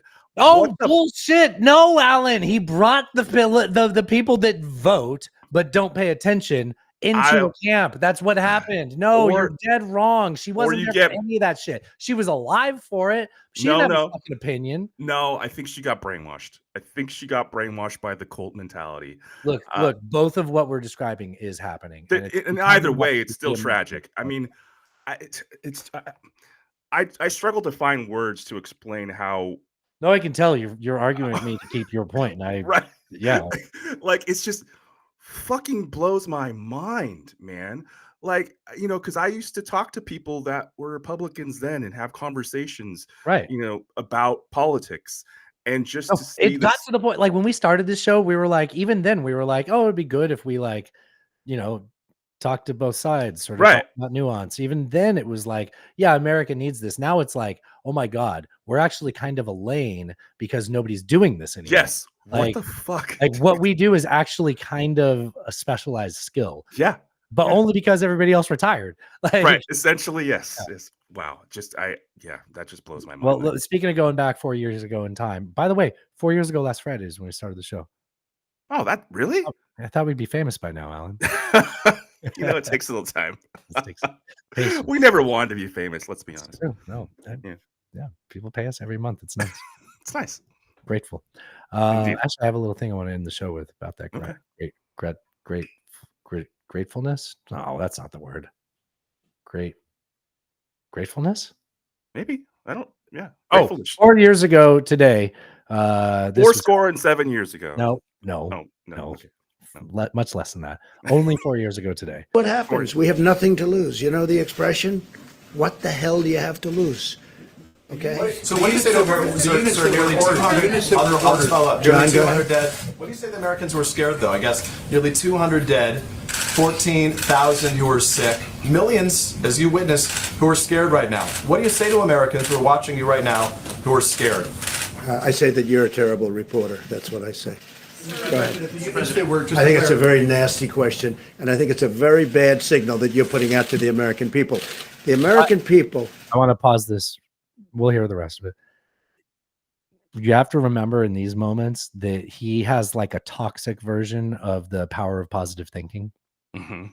Everything's always worked out for him, right? Yeah. So it's just reinforced that. And as he's acquired more power, he has more ability and a great skill at improvising his way out of bad situations, right? He doesn't have any tolerance for people around him that have negative thinking. So he's mad at the reporter for tolerating the anxiety that America was feeling. While we needed a leader that would be like, I understand you're scared. Here's our vision to get out of this. Something like that, right? He was like, bitch, don't kill my vibe. Yeah. I mean, is it me or is that... I watched that clip and I remember it. I remember talking about it on the show. Is it me or does it just feel like that was a decade ago? Feels like forever ago. Oh, yeah. Man. Yeah. It's crazy. It's another lifetime. Yeah. Are looking for answers and they're looking for hope. And you're doing sensationalism and the same with NBC and Comcast. I don't go. You don't have to be argumentative and divisive and like telling them that they're wrong. You say, look, I understand why you're saying that. I hope you don't. And say your message of hope. Like, don't talk about how everybody's the fucking enemy. You're the president of all of us. Like, it literally, if we have, like, it sucks that Joe Biden's the closest to that, to be like and then he just says dumb shit like, if you don't get vaxxed, you're going to kill everybody. Like, mm-hmm. All right. What's the difference between doing that to a journalist and like badgering the print media or job owning social media? It's the same thing. It is the same thing as like what people are mad at you're telling reporters not to ask certain questions, right? He's practically made a career of it. Yeah. Okay. I wanted to open the show with this, but I couldn't open the show with this with good. This is a real ad. This is the new Trump ad.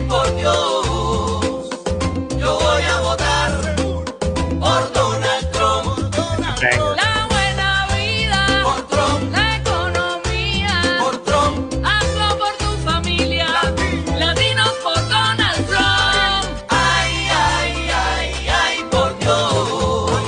They even got his little hand job dance just in time. That's a good song. It's pretty. It's not bad. It's not bad. I saw a couple things today. So there's some new polling out that shows Biden and Trump tied in, I think, at least 3 swing states. Michigan, I can't remember the other 2. Whereas prior to this, Biden was losing to Trump. Tied is a win for Biden because those are people that answer landlines. Yep. And then as far as fundraising, the Biden campaign and the DNC have raised like maybe 3 times what Trump and the RNC has we've raised. been talking about that for over 6 months. It's been the talk lately. And also, the Biden campaign has spent less money than Trump has, and they're resurging in the polls. So they have a war chest. I thought they had spent more. No. If you factor in legal fees, no. All right, moving on. The best of the right. This is okay. So they passed that budget. We talked about it on the Friday show. Yeah. The minibus. Yeah, they passed that like minibus. This guy said that if they pass this budget, it's going to include all this stuff. Here, let me just play this. Left, the Democrats, what are they going to run on when they pass this bill? 22,000 border agents, 41,500 detention beds. 22,000 border agents. And what is the left, the Democrats, what are they going to run on when they pass this bill? I don't really understand his point. Like, is he suggesting that he doesn't want more border security? It feels like this is what, like, I genuinely, like, I'm playing it a second time because I'm trying to remember why the fuck I played this, because this is a Republican saying that we can't pass this bill because it's going to give us things we want, and that the Democrats will say it. Pass this bill? 22,000 border agents, 41,500 detention beds. 22,000 border agents. And what is the left? Like, imagine the Democrats, what are they going to run? Imagine what they're going to do with like all of those, quiver, those arrows in their quiver that are the things that we want. This is bizarro world. I don't know what's happening right now. This is strange. It's because if you say anything that is like sensical, that isn't just I'm loyal to Donald Trump, you'll be labeled as a rhino. A rhino. Yeah. I'm And sure we're about to hear something sensical on screen right now. so MTG, she doesn't go by MTG anymore. She's dropped the green. You know why? Right. Yeah, because she's getting in divorced. solidarity with Android users. Oh. The green text. Yeah. Oh, with iPhone users. Right. Yeah, she's dropped the green. It makes perfect sense. Yeah. She switched to iPhone. MTG claims that the bill that would prevent the shutdown, which is the 1.2 trillion, that they passed exactly the way that they get mad at because they put. So last week, when this passed, or when this was set up to get passed, I said this is stupid because conservatives aren't even sticking to their guns of being mad at the speaker when they pass things in this manner. And then we released the show, and then later that day, Marjorie Taylor said this. Madam Speaker, it is the will of our voters, and it is the will of Republicans across the country that this bill should not be brought to the floor, that this bill will absolutely destroy our majority, and will tell every single one of our voters that this majority is a failure. You know what's funny is the majority got whittled down by 2 after she gave this speech because 2 more Republicans said, Jesus Christ, if these are the people saying shit for our party, count me out. We're getting, count me out. So it's basically even in the House right now in terms of people that are voting. Yes. This is the bill that the White House cannot wait to sign into law. This is the bill that rips our border wide open and tells spread it. Every single person in over 160 countries around the world, they can invade our country. They can run over our border patrol. They can run over our Texas. But the last guy said it's going to be filled with extra staffing and detention beds. Yeah. National Guard. They can come in, rape our women, murder our people, and squat and take over our homes. This is. Oh, that's a big one. I don't know if you've seen that yet. That's the one that's going around is that immigrants have found out squatters' rights laws and are using it for housing. And they're telling all their immigrant friends, you can just come here and squat on a house. It's a big deal. Oh boy, get ready. That's, how I told you how these things are sort of slow to get traction. Yeah. That one's brutal. Has That's that going to come be a across big one. your Okay. No, not at all. Not at all. No. feed yet? No, This I'm is sure an it'll be there next week. atrocious attack on the American people. The Speaker of the House should not bring it to the floor, and this bill should not pass. All right. So that's the one thing she said. This shall not pass. This shall not pass. And then then later she said this in the outside. She didn't say this doing her job. She said this to the cameras, which is like, just remember, all of this stuff gets set up for the people that are good in front of cameras to have their moment. They do this whole stunt so that when the cameras show up, they can get their attention again. And she's been good the whole time Trump was running, right? They've been well behaved, so they didn't make an embarrassment out of them. With rules and promises to the American people that we would bring regular order back to Congress, Speaker Johnson has betrayed that by passing 3 CRs and then forcing us to pass or to vote on a 2-part omnibus, the second one being today.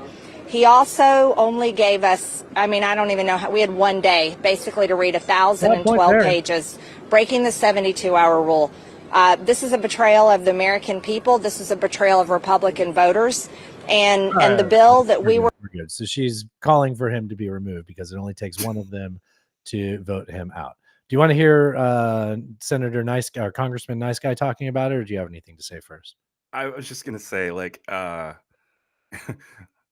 given the points I made earlier, how much more dysfunctional can a party be? Like, this is just, I've never seen anything like it. I'll sprinkle you with a little bit more detail. So a motion was just made to, once again, fire the Speaker of the House, which is wild. Here's why it happened. We were on the House floor voting on a budget.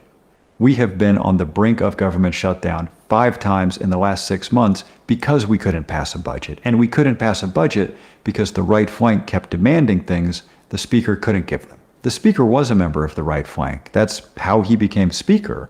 He knows these guys really well. He knows they want big cuts to stuff like healthcare and education and new restrictions on abortion, and he knows he can't get any of that through the Senate. So he held off for as long as he could, and then finally, a few days ago, he went around his right flank and passed a budget by getting votes from the minority party. His right flank was furious, but it was worse than that because he didn't just lose them, he lost most of his own party. It's called losing a majority of the majority, and it's extremely rare and a huge deal. A speaker will go to great lengths to make sure that never happens, but especially on a $1 trillion budget vote. So I was on the House floor watching the vote come in, and this congressman... Part of me feels like the whole splitting this up into a bunch of shit is because we would say that they passed a $4 trillion yearly budget, but instead it's like 1 trillion here, one at a time. Yeah. Next to me said, wonder how long it'll take for them to file a motion to fire the Speaker. And 2 seconds later, it happened. Took about 5 minutes for it to make national headlines. You're going to hear a ton about this over the next couple weeks, but just keep something in mind. It would be a lot smarter for them to pretend like they're going to fire the Speaker than to actually try and do it. At any time, one member can force a vote on a motion to fire a Speaker, but until they force it, it's not going to happen. It's basically pretend. As long as they keep it pretend, they'll still get a ton of press, they'll get to torment the guy, and they won't have to roll the dice on a Speaker vote when the margin for the majority party is now down to 2 votes. Also, keep in mind, last time they tried to get a new speaker, they pulled this guy, Mike Johnson from Louisiana, out of their ass. Nobody knew who this guy was because nobody wants to do this anymore. They ran out of and every time people tried to do it, they got ran out of the party. 2 votes is ridiculous. Being that close to losing power is not when you start a civil war within your own party. It would be insanely risky for them to go through with this, and unlike last time, there are a bunch of scenarios in which they really could end up in a worse position. But some of these folks just don't care about that. They've got a media agenda more than a legislative agenda, so if they get a lot of attention by losing a political fight, that can be even better than winning. They knew they were never going to get their demands in the budget. 100% they knew that. And a bunch of them were fine with losing that political fight because it served their media interests, which is deeply weird, but also explains a lot. Keep you posted. So America! That's a short one. Just to be clear, party leaders typically have to deal with members who are, further left or further right of them, depending on which side of the aisle they're on. In a two-party system, you're going to end up with people in your camp who are further to one side or the other, right? You're going to have to deal with that. Pelosi had to deal with that when she was Speaker of the House. The AOCs and the Bernies. Yeah, and the Ilhan Omars, all that, right? But this is very different. Like this is we're gonna drop the grenade and just for the fun of it. Like this is a very different thing. There's often inter-party conflicts. That's normal. This is just a whole other level. Yeah. No, it's remarkable though, like you're saying. Yeah. Yeah. And it's like it's weird to say it's remarkable, and that's where we've come to. That you're like, hey, you guys, like, can we all just acknowledge how strange it is that this is like happening? Just in general. Before we leave the subject, I think it's worth pointing out that the Republicans claimed a big win on this budget negotiation when they in their share of negotiating it to only 1.2 trillion for 6 months, which gets us into like only 5 months left in the year to finance.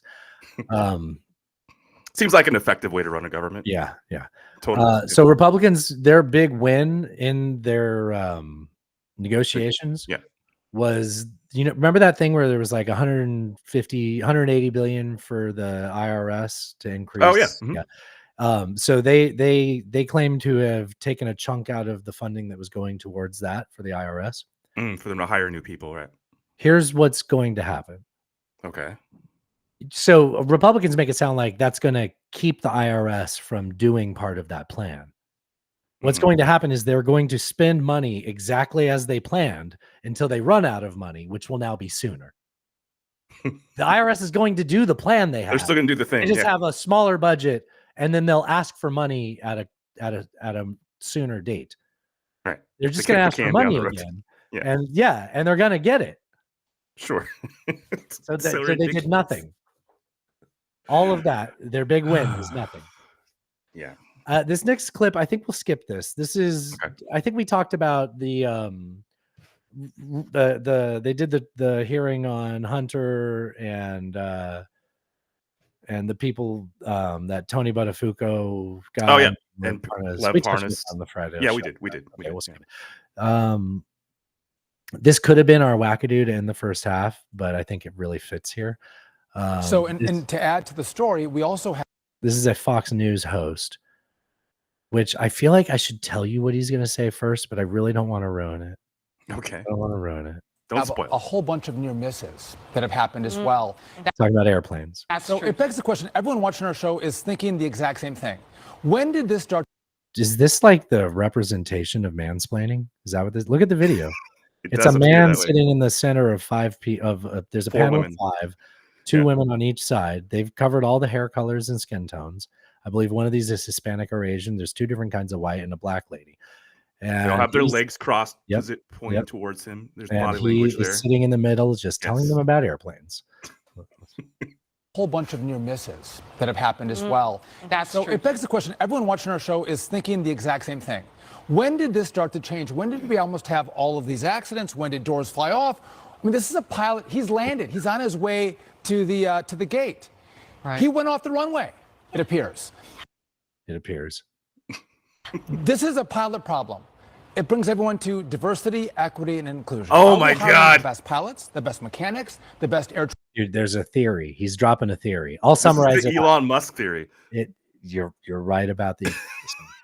traffic controllers. I don't care It's on Fox. This is the Red Hat Entertainment Complex. Sure.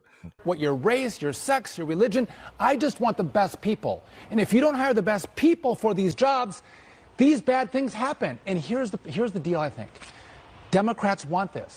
Nobody said this when a heat tile fell off a space shuttle, right? Fair.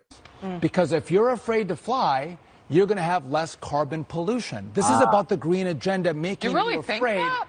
100%. 100%. So let me summarize what he just said 100% to. He thinks that Democrats through DEI will get unqualified workers to build and fly planes. Then planes will crash and Americans will be too scared to fly, thus lowering carbon emissions, and we'll just get mad at Taylor Swift. I mean, we've heard some wild arguments on this show in the last 4 years, but He I gotta said 100% to that. that is the wildest take I've seen, I think, ever. It might be. That's It that's really might be. that's pretty. All So right. we want to weaken these institutions, Yes. make sure people get put in positions they're not qualified to have because Well, they there's a check some sort of- plausible explanation right on the table that Right. Alan said 7 times in this episode. What? What? Because companies want to make money, And they're ignoring the. They're ignoring. Yes. Yeah. Yeah. So And if they didn't get bailed out by the government, they would actually understand that they There would would be market face forces. the facts of the market, but they Yes. don't ever face those consequences. So his argument is they're hiring people that check a box, not because they're good at their job, and that's going to reduce people's carbon footprint because they're not going to fly. That is, wow, that's next Alan, level. I want to go to New York in June. I'm terrified, but I'd rather not walk or drive. I'd rather drive, but Natasha doesn't want to, so I'm going to go. It's not stopping me. I'm surprised he didn't bring 5G cell phone towers into that argument. Oh yeah, whatever happened to the 5G cell phones? Or blue roofs. Whatever happened to that though? The Seriously. blue roofs and the Jewish space lasers. I think I really feel like 5G fell off the map like yeah, about a year and a half, just 2 years just ago. went away. Yeah, Huh. strange. Weird. All right. Well, we're sticking on picking on the right. This is a cowardly turtle, which I didn't get in trouble for it. But you know, when you give a comment, sometimes Instagram. Well, maybe you don't know this. You seem to be polite. Instagram sometimes will be like, "Hey, it looks like people have said like this have had their comments flagged," and all I said was like that. That's pretty cowardly, I think. And then it said that, so I was like, "Oh, okay." And then I retyped it. I said, "That sounds like something a coward would do," and it was like, "Okay, that's good." it's the syntax that's important. You know, Yeah. it's just, Thank God I didn't say the first thing. The former president has called the January 6th prisoners hostages, patriots, and promised to pardon them if he wins again. Is that appropriate? I'm going to avoid talking about the presidential election. It's going on pretty darn early, and I think a better pattern for me is to do my job here. That's a big change. That is a man that's afraid of being a rhino in his last few months in power. this is a man who's already said he's not going to run again. He's just going to finish out his term. He's going to step like, what the? I'm going to avoid that question because you know that's not really my lane right now. Yeah, right. Yeah. You know what? I've held his water long enough, dude. NBC hired Ronna McDaniel. I'm vaguely aware of this. I'm not. So aware of NBC hired the former head of the now MAGA party, right?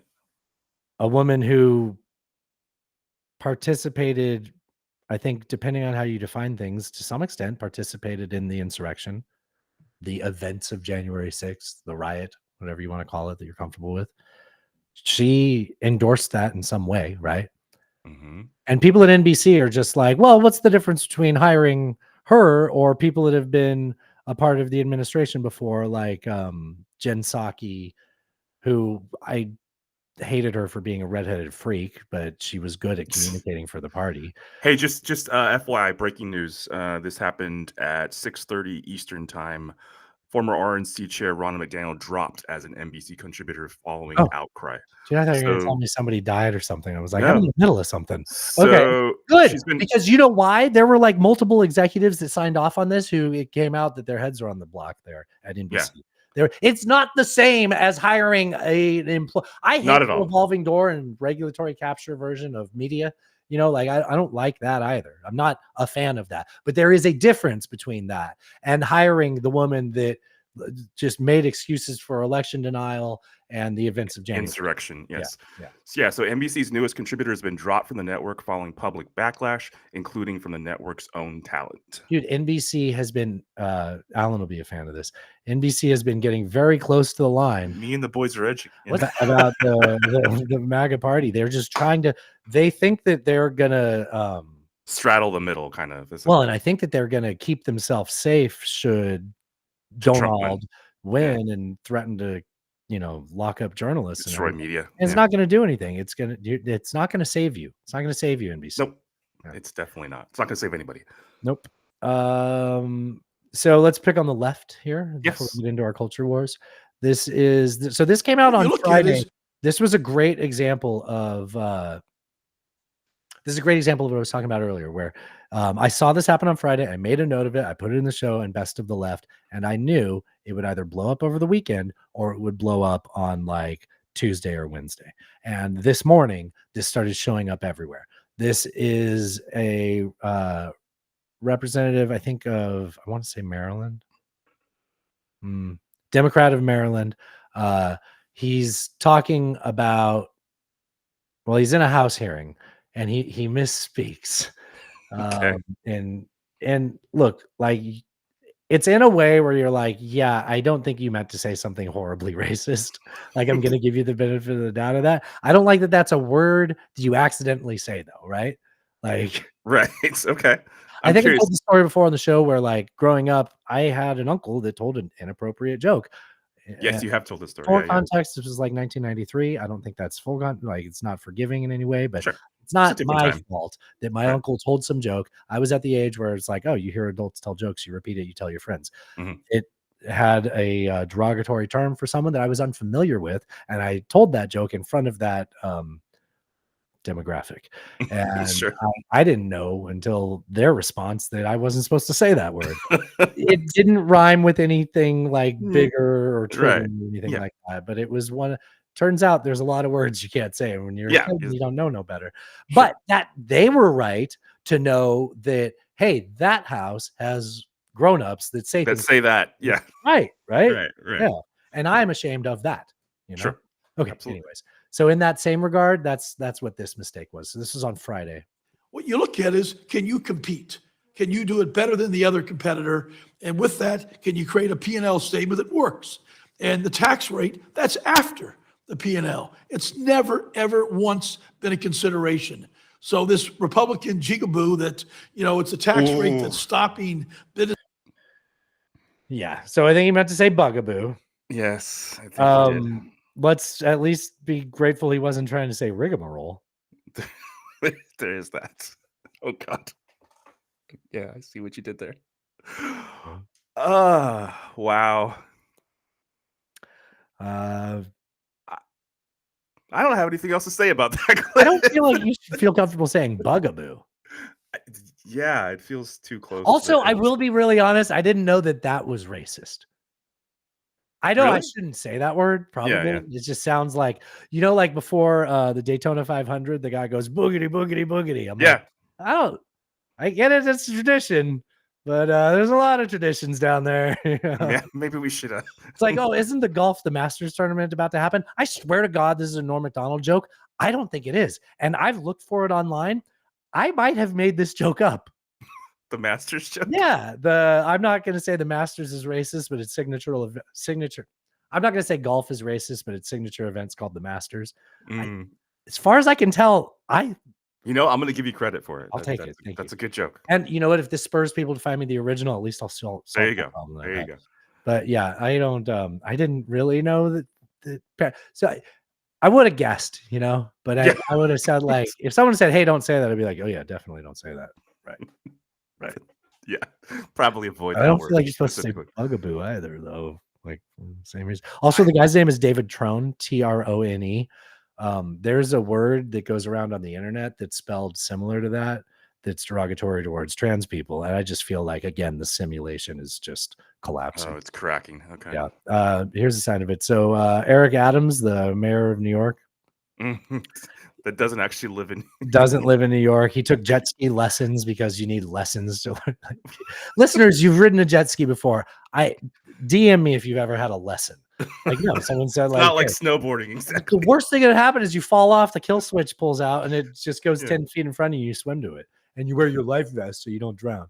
All right, Eric Adams. Everyone knows that New York City is the Athens of America. It's the Istanbul of America. It's the Kiev of America. It's the soul of America. We are the Tel Aviv of America. New York City is the Dude, he sounds like Tracy Jordan, right? Like, or Tracy Morgan. Tracy Morgan from Saturday Night Live. Yeah.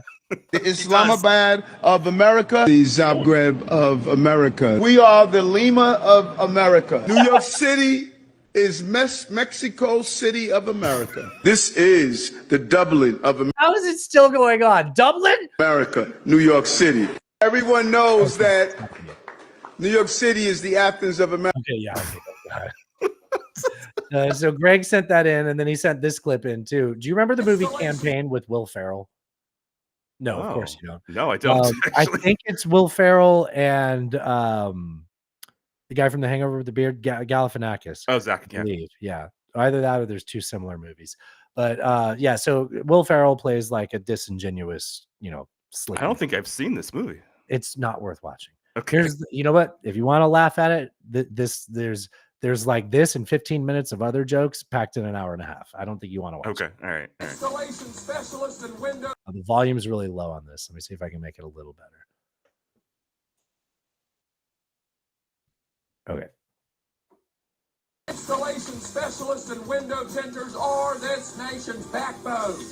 Because Filipino tilt-a-whirl operators are this nation's backbone. Filipino tilt-a-whirl operator. Are this nation's background. He's just going around. It's just a montage of him, like, doing that. And it's exactly like that. It's exactly like that. Exactly. Exactly, sir. Exactly, sir. Do I have that? I have that. Do I have that? I have this. Mr. Taco Penis. Mr. Taco Penis. Lighthearted, fancy-free. Exactly, sir. There we go. Exactly. I knew I isolated that. Okay, I've got one that I hesitate to play because we love him so much, but Buzz said something outrageous on this week's Bob Seska show. That's my liberal podcast that I like to listen to. And it comes out right before the show, so I usually get some last-minute stuff in there. And today it provided this clip, and we're making fun of the left, so we're throwing Buzz Burbank in here. Oh, boy. I've read he may have actually killed more people than Hitler. Yeah. He's talking Who's he talking about? Trump and the pandemic. I've read he may have actually killed more people than Hitler. Yeah. I don't think we had 6 million deaths. I think that if you count global deaths and you attribute them to all the Trump, I've read he may have actually killed more people than Hitler. That's that's like Trump talking, right? Many people are saying, right? I've read. Yeah. I wonder where you read that, Buzz. Yeah. Yeah. I have not read that. I have not read that either. Let's get into the culture wars. Let's do it. It's another battle in the culture wars. Oh, not the culture wars. They're worried about a culture war. Culture wars. Stop with the culture wars. This almost belonged in Best of the Right, but I feel like this belongs here in the culture wars better. This is what electing culture warriors will get you. All Republican Speaker Mike Johnson and his colleagues have done for months now is waste everybody's time. But again, why take my word for that? Is that your guy, Ari Melbourne? No, I'm blanking on his name right now, but that's not Ari. Today was Colorado Republican Congressman Ken Buck's last day. He resigned earlier. Here he was last week explaining why he was calling it quits. This place just keeps going downhill, and I don't need to spend my time here. That's the kind of statement you might expect from a disaffected middle manager at Starbucks, not a sitting member of Congress. Congress is supposed to be the greatest legislative body in the world, not a place where people think they're wasting their time. But it's not just Ken Buck who thinks it's a waste of time. This session of Congress has seen more members resign than any other session on record. All right, we'll stop it there. It's a 3-minute clip. I mostly like that first part where he says, like, this is supposed to be like the greatest collection of political minds on the planet, right? Like, yeah, and they can't even. Yeah. But so, like, I hate this because in this moment, this is like, as I used to be a libertarian, and this is the moment where the Libertarian Party should have been able to been a refuge for conservatives as MAGA takes over the GOP. But the libertarians self-emulated when they let the Meacocks take over, and now it's just a bunch of fucking clowns over there that they're like, the future's podcasting, bro. We need to like be offensive and get, clicks. And it's just like, enjoy your cotton candy. Like that just dissolves in water, man. Like, like the record. Meaningful relationships, not. Yeah, I mean, I would say if there ever were a window that would have been appropriate for the libertarians to come out and do something, it's certainly now. By the way, that was Velshi. I couldn't remember his name. Velshi. Who? Velshi. Ari Velshi. I thought that's when felching. No, VEL. Okay. Yeah, Velshi. Do you want to Google felching, or do you not? I don't. I don't. I know what that is. Oh, okay. All right, fine. Of course, that's part of the packages over at Alan's Edging Services.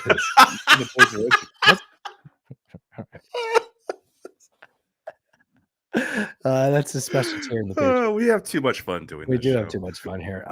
It's getting kind of late. It is. Let's skip through some of these. Okay.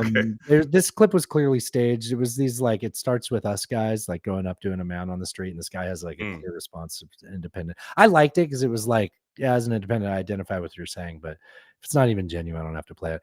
Did you see the clip of the girl calling her congressman and threatening to kill them if they ban No. TikTok? Okay, let's play that No. quick. It's a culture wars. Right, do it. Play. Okay, listen. If you ban TikTok, I will find you and shoot you. That's people's jobs, and that's my only entertainment. And that's sad. People make money out there too. You know, I'm trying to get rich like that. Anyways, I'll shoot you and find you and cut you into pieces. Bye. So pretty sure a lot of people would find that as a pretty good reason to ban the app.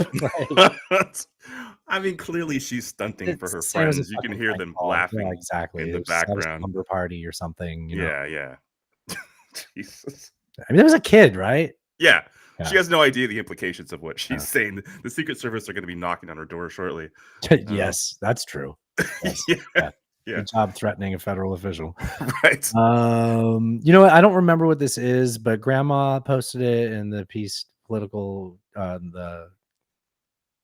not sure. Mima, let me know if I'm supposed to mention the group chat or the group. Yeah. Mima's the best, by the way. He puts us over every chance he gets. He's hella cool. I agree. So Grandma Americana, their whole thing is MAGA communism. And at first I sort of like passed it. And the more I notice it, I think MAGA communism is real. Can I play a clip? Let's do it. I don't deny that there's these ancient bloodlines that potentially span all the way back to the European Renaissance of occultists and alchemists and people who have all sorts of strange and twisted views. I'm not denying any of that. But what I'm denying is the idea that you could just label all of that under the broad brush of Jews. It's mentally stupefying, and what it does is kills your latent curiosity to know more about who the ruling class is, to know more about what their motivations are, to know more, most of all, in this case, about history, about the history of the real and concrete struggle that, again, has been going on for centuries and potentially longer than that, between this ruling class and the worker class. And the Bolshevik Revolution is a chapter in that history. It's part of that history. It's a history you're not taught about, or if you are taught about it, it's just in the form of Cold War propaganda, precisely because they don't want you to know that for the first time in modern history, there was an event where the working class won. We're told that in history. It's always the owner class that wins. There's no possible way working people can break out of the matrix, so to speak, and win. Well, guess what? The Bolshevik Revolution was precisely an example of that. Well, I had that work out for you. Wow. How long that last? Also, he mentioned alchemists. Like does he believe the Philosopher's Stone is real? I want follow-up questions. Is that from your book about wizards, or no? That's the Philosopher's Stone is the real one about the so gold. In alchemy tradition, there's a thing called the Philosopher's Stone that's supposed to enable you to like turn lead into gold. I think is pretty much Okay. Sorcerer's Stone. I've never read those books, so I wasn't being flippant. I was asking. I'm always curious. And a Bandersnatch, that's from C.S. Lewis. That sounds like something from the C.S. Lewis is the Narnia guy, yeah. Maybe that sounds right. Yeah. Okay. Yeah. You don't like fantasy? I don't even. Not that much. Yeah. It seems. I still want you to listen to Ender's Game. I don't know why. I know you don't have. What? I'd rather watch that movie. Okay. Because it'll be shorter. Right. This will wrap up the culture wars very well. Okay. and then I just have a thought, and then I'll say bye-bye for a little bit, okay? Okay. All right. And talk to you tomorrow with our Yeah. friend, And Thursday. on Thursday. Damn it. Every time I can turn it off here. Okay. Not that one. This one. Okay. I'll just play it. Authentic people crave your authenticity. It helps them open. Inauthentic people crave your inauthenticity. It lets them hide. If you find that the people around you don't like when you're being authentic, it may be the case that it's less to do with who you are and more to do with their own discomfort with vulnerability.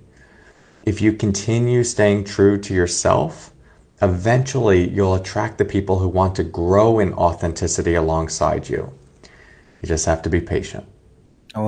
So true. Don't be a cunt though, right? Like, don't be a cunt. Yeah. Because that's true. You could start a cult. I mean, we did. Mission 1, don't be a cult. Yeah.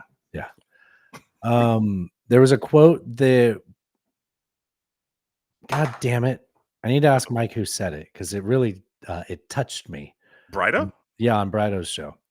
So one of the guests said this, and I wrote it down word for word after I heard her say it.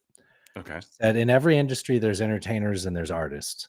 Entertainers give the audience what they want. Artists give the audience what they need. You have to pursue more because you want more. Wow. And That's kind of been a theme with our conversation today about like patience and being grateful Yeah. for where we're at with what we've been able to make here. But yeah, patience, perseverance, like sincerely to all of you who support us. I'm going to call this art. It's okay. We don't have to take it seriously. But, there is a entertainment form of what we're doing, and we're trying to like appreciate nuance and more independent thinking. And I think that difference is what separates us from the people that, honestly, man, I mean, I called him out a couple of weeks ago, and I don't mean to start shit with him, but my old friend Clint, like, he talked about it. He's like, there's literally a formula. You can nail this shit. You just have to like be this. I'm like, oh, I know how radio works. I've grown up listening to DJs, you know? And then he became very successful in the Liberty circuit, but it's an entertainment complex that he plugged himself into. Like, yes, he believes that stuff. He's the person that turned me on to that political theory, but you know, we didn't want to do the cheap version of this, and the slow version has I mean, I feel like we have very meaningful connections that we've made with the people that we interact with the show, and I'm sincerely grateful for that. As am I. And you know, we poke fun at the culture wars. You know, we give, I would say, pretty equally to the left and the right as far as pointing out their faults. And yeah, man, for all of you that have been along with us for this ride, and you know, I've said it on the show before, you know, we do the show because it's fun for us. I get to hang out with my buddy Dustin for like 5 hours a week, right? Yeah. We would do it regardless. But having you out there listening and interacting with the show, giving feedback, you know, the clips you send in, all of that, we really appreciate you. It just makes this whole thing so much more meaningful. Want to see my dick? Why would you say that at the end of all of that, Alan? Why would you, we had a sincere moment, and then you had to, you know. Well, I mean, the art is they let me play my soundboard. That is very. And Alan says like intellectual things, and you know, on balance, I think this is a pretty thoughtful show. Yeah, I think it is. I agree. Would I ruin it with a question at this point? I mean, I feel like that was a pretty way to go. Good way to go out. But we can, if you want to do a question, we'll do a question. Is the money for nothing video just Minecraft? You know, and I just picked one off the list. I mean, remember that video? It's like the Minecraft. I'm trying to. Yeah, I think so. I'm a huge Dire Straits fan, by the way. I really like. And Mark. I don't like the kids. I love Mark Knopfler. Mark Knopfler's awesome. Yeah. Mark Knopfler played on Bob Dylan's Christian record, the Slow Train Coming. Oh wow. He was guitarist in that. Didn't know and that. you hear it if you go back to any of those songs, you're like, oh my god, of course that's Mark Knopfler playing. He has his own style. Yeah, I was listening to some Dylan today. Actually, that's interesting. Dude, that album's really good. Is it? Slow Train Coming? Yeah. It's I'll I'm check it not out. the biggest Dylan fan, and Yeah. I like it. People didn't like it because it was his first album in a long time, and he announced he was Christian, and it was the same time that there was like a big early evangelical revival. And, okay, anyways, we landed the plane. We're not taking off. We're not a plane. Look at this. The brakes work. Talk to you tomorrow, bud. All right, man. See you tomorrow. See ya. Bye, guys.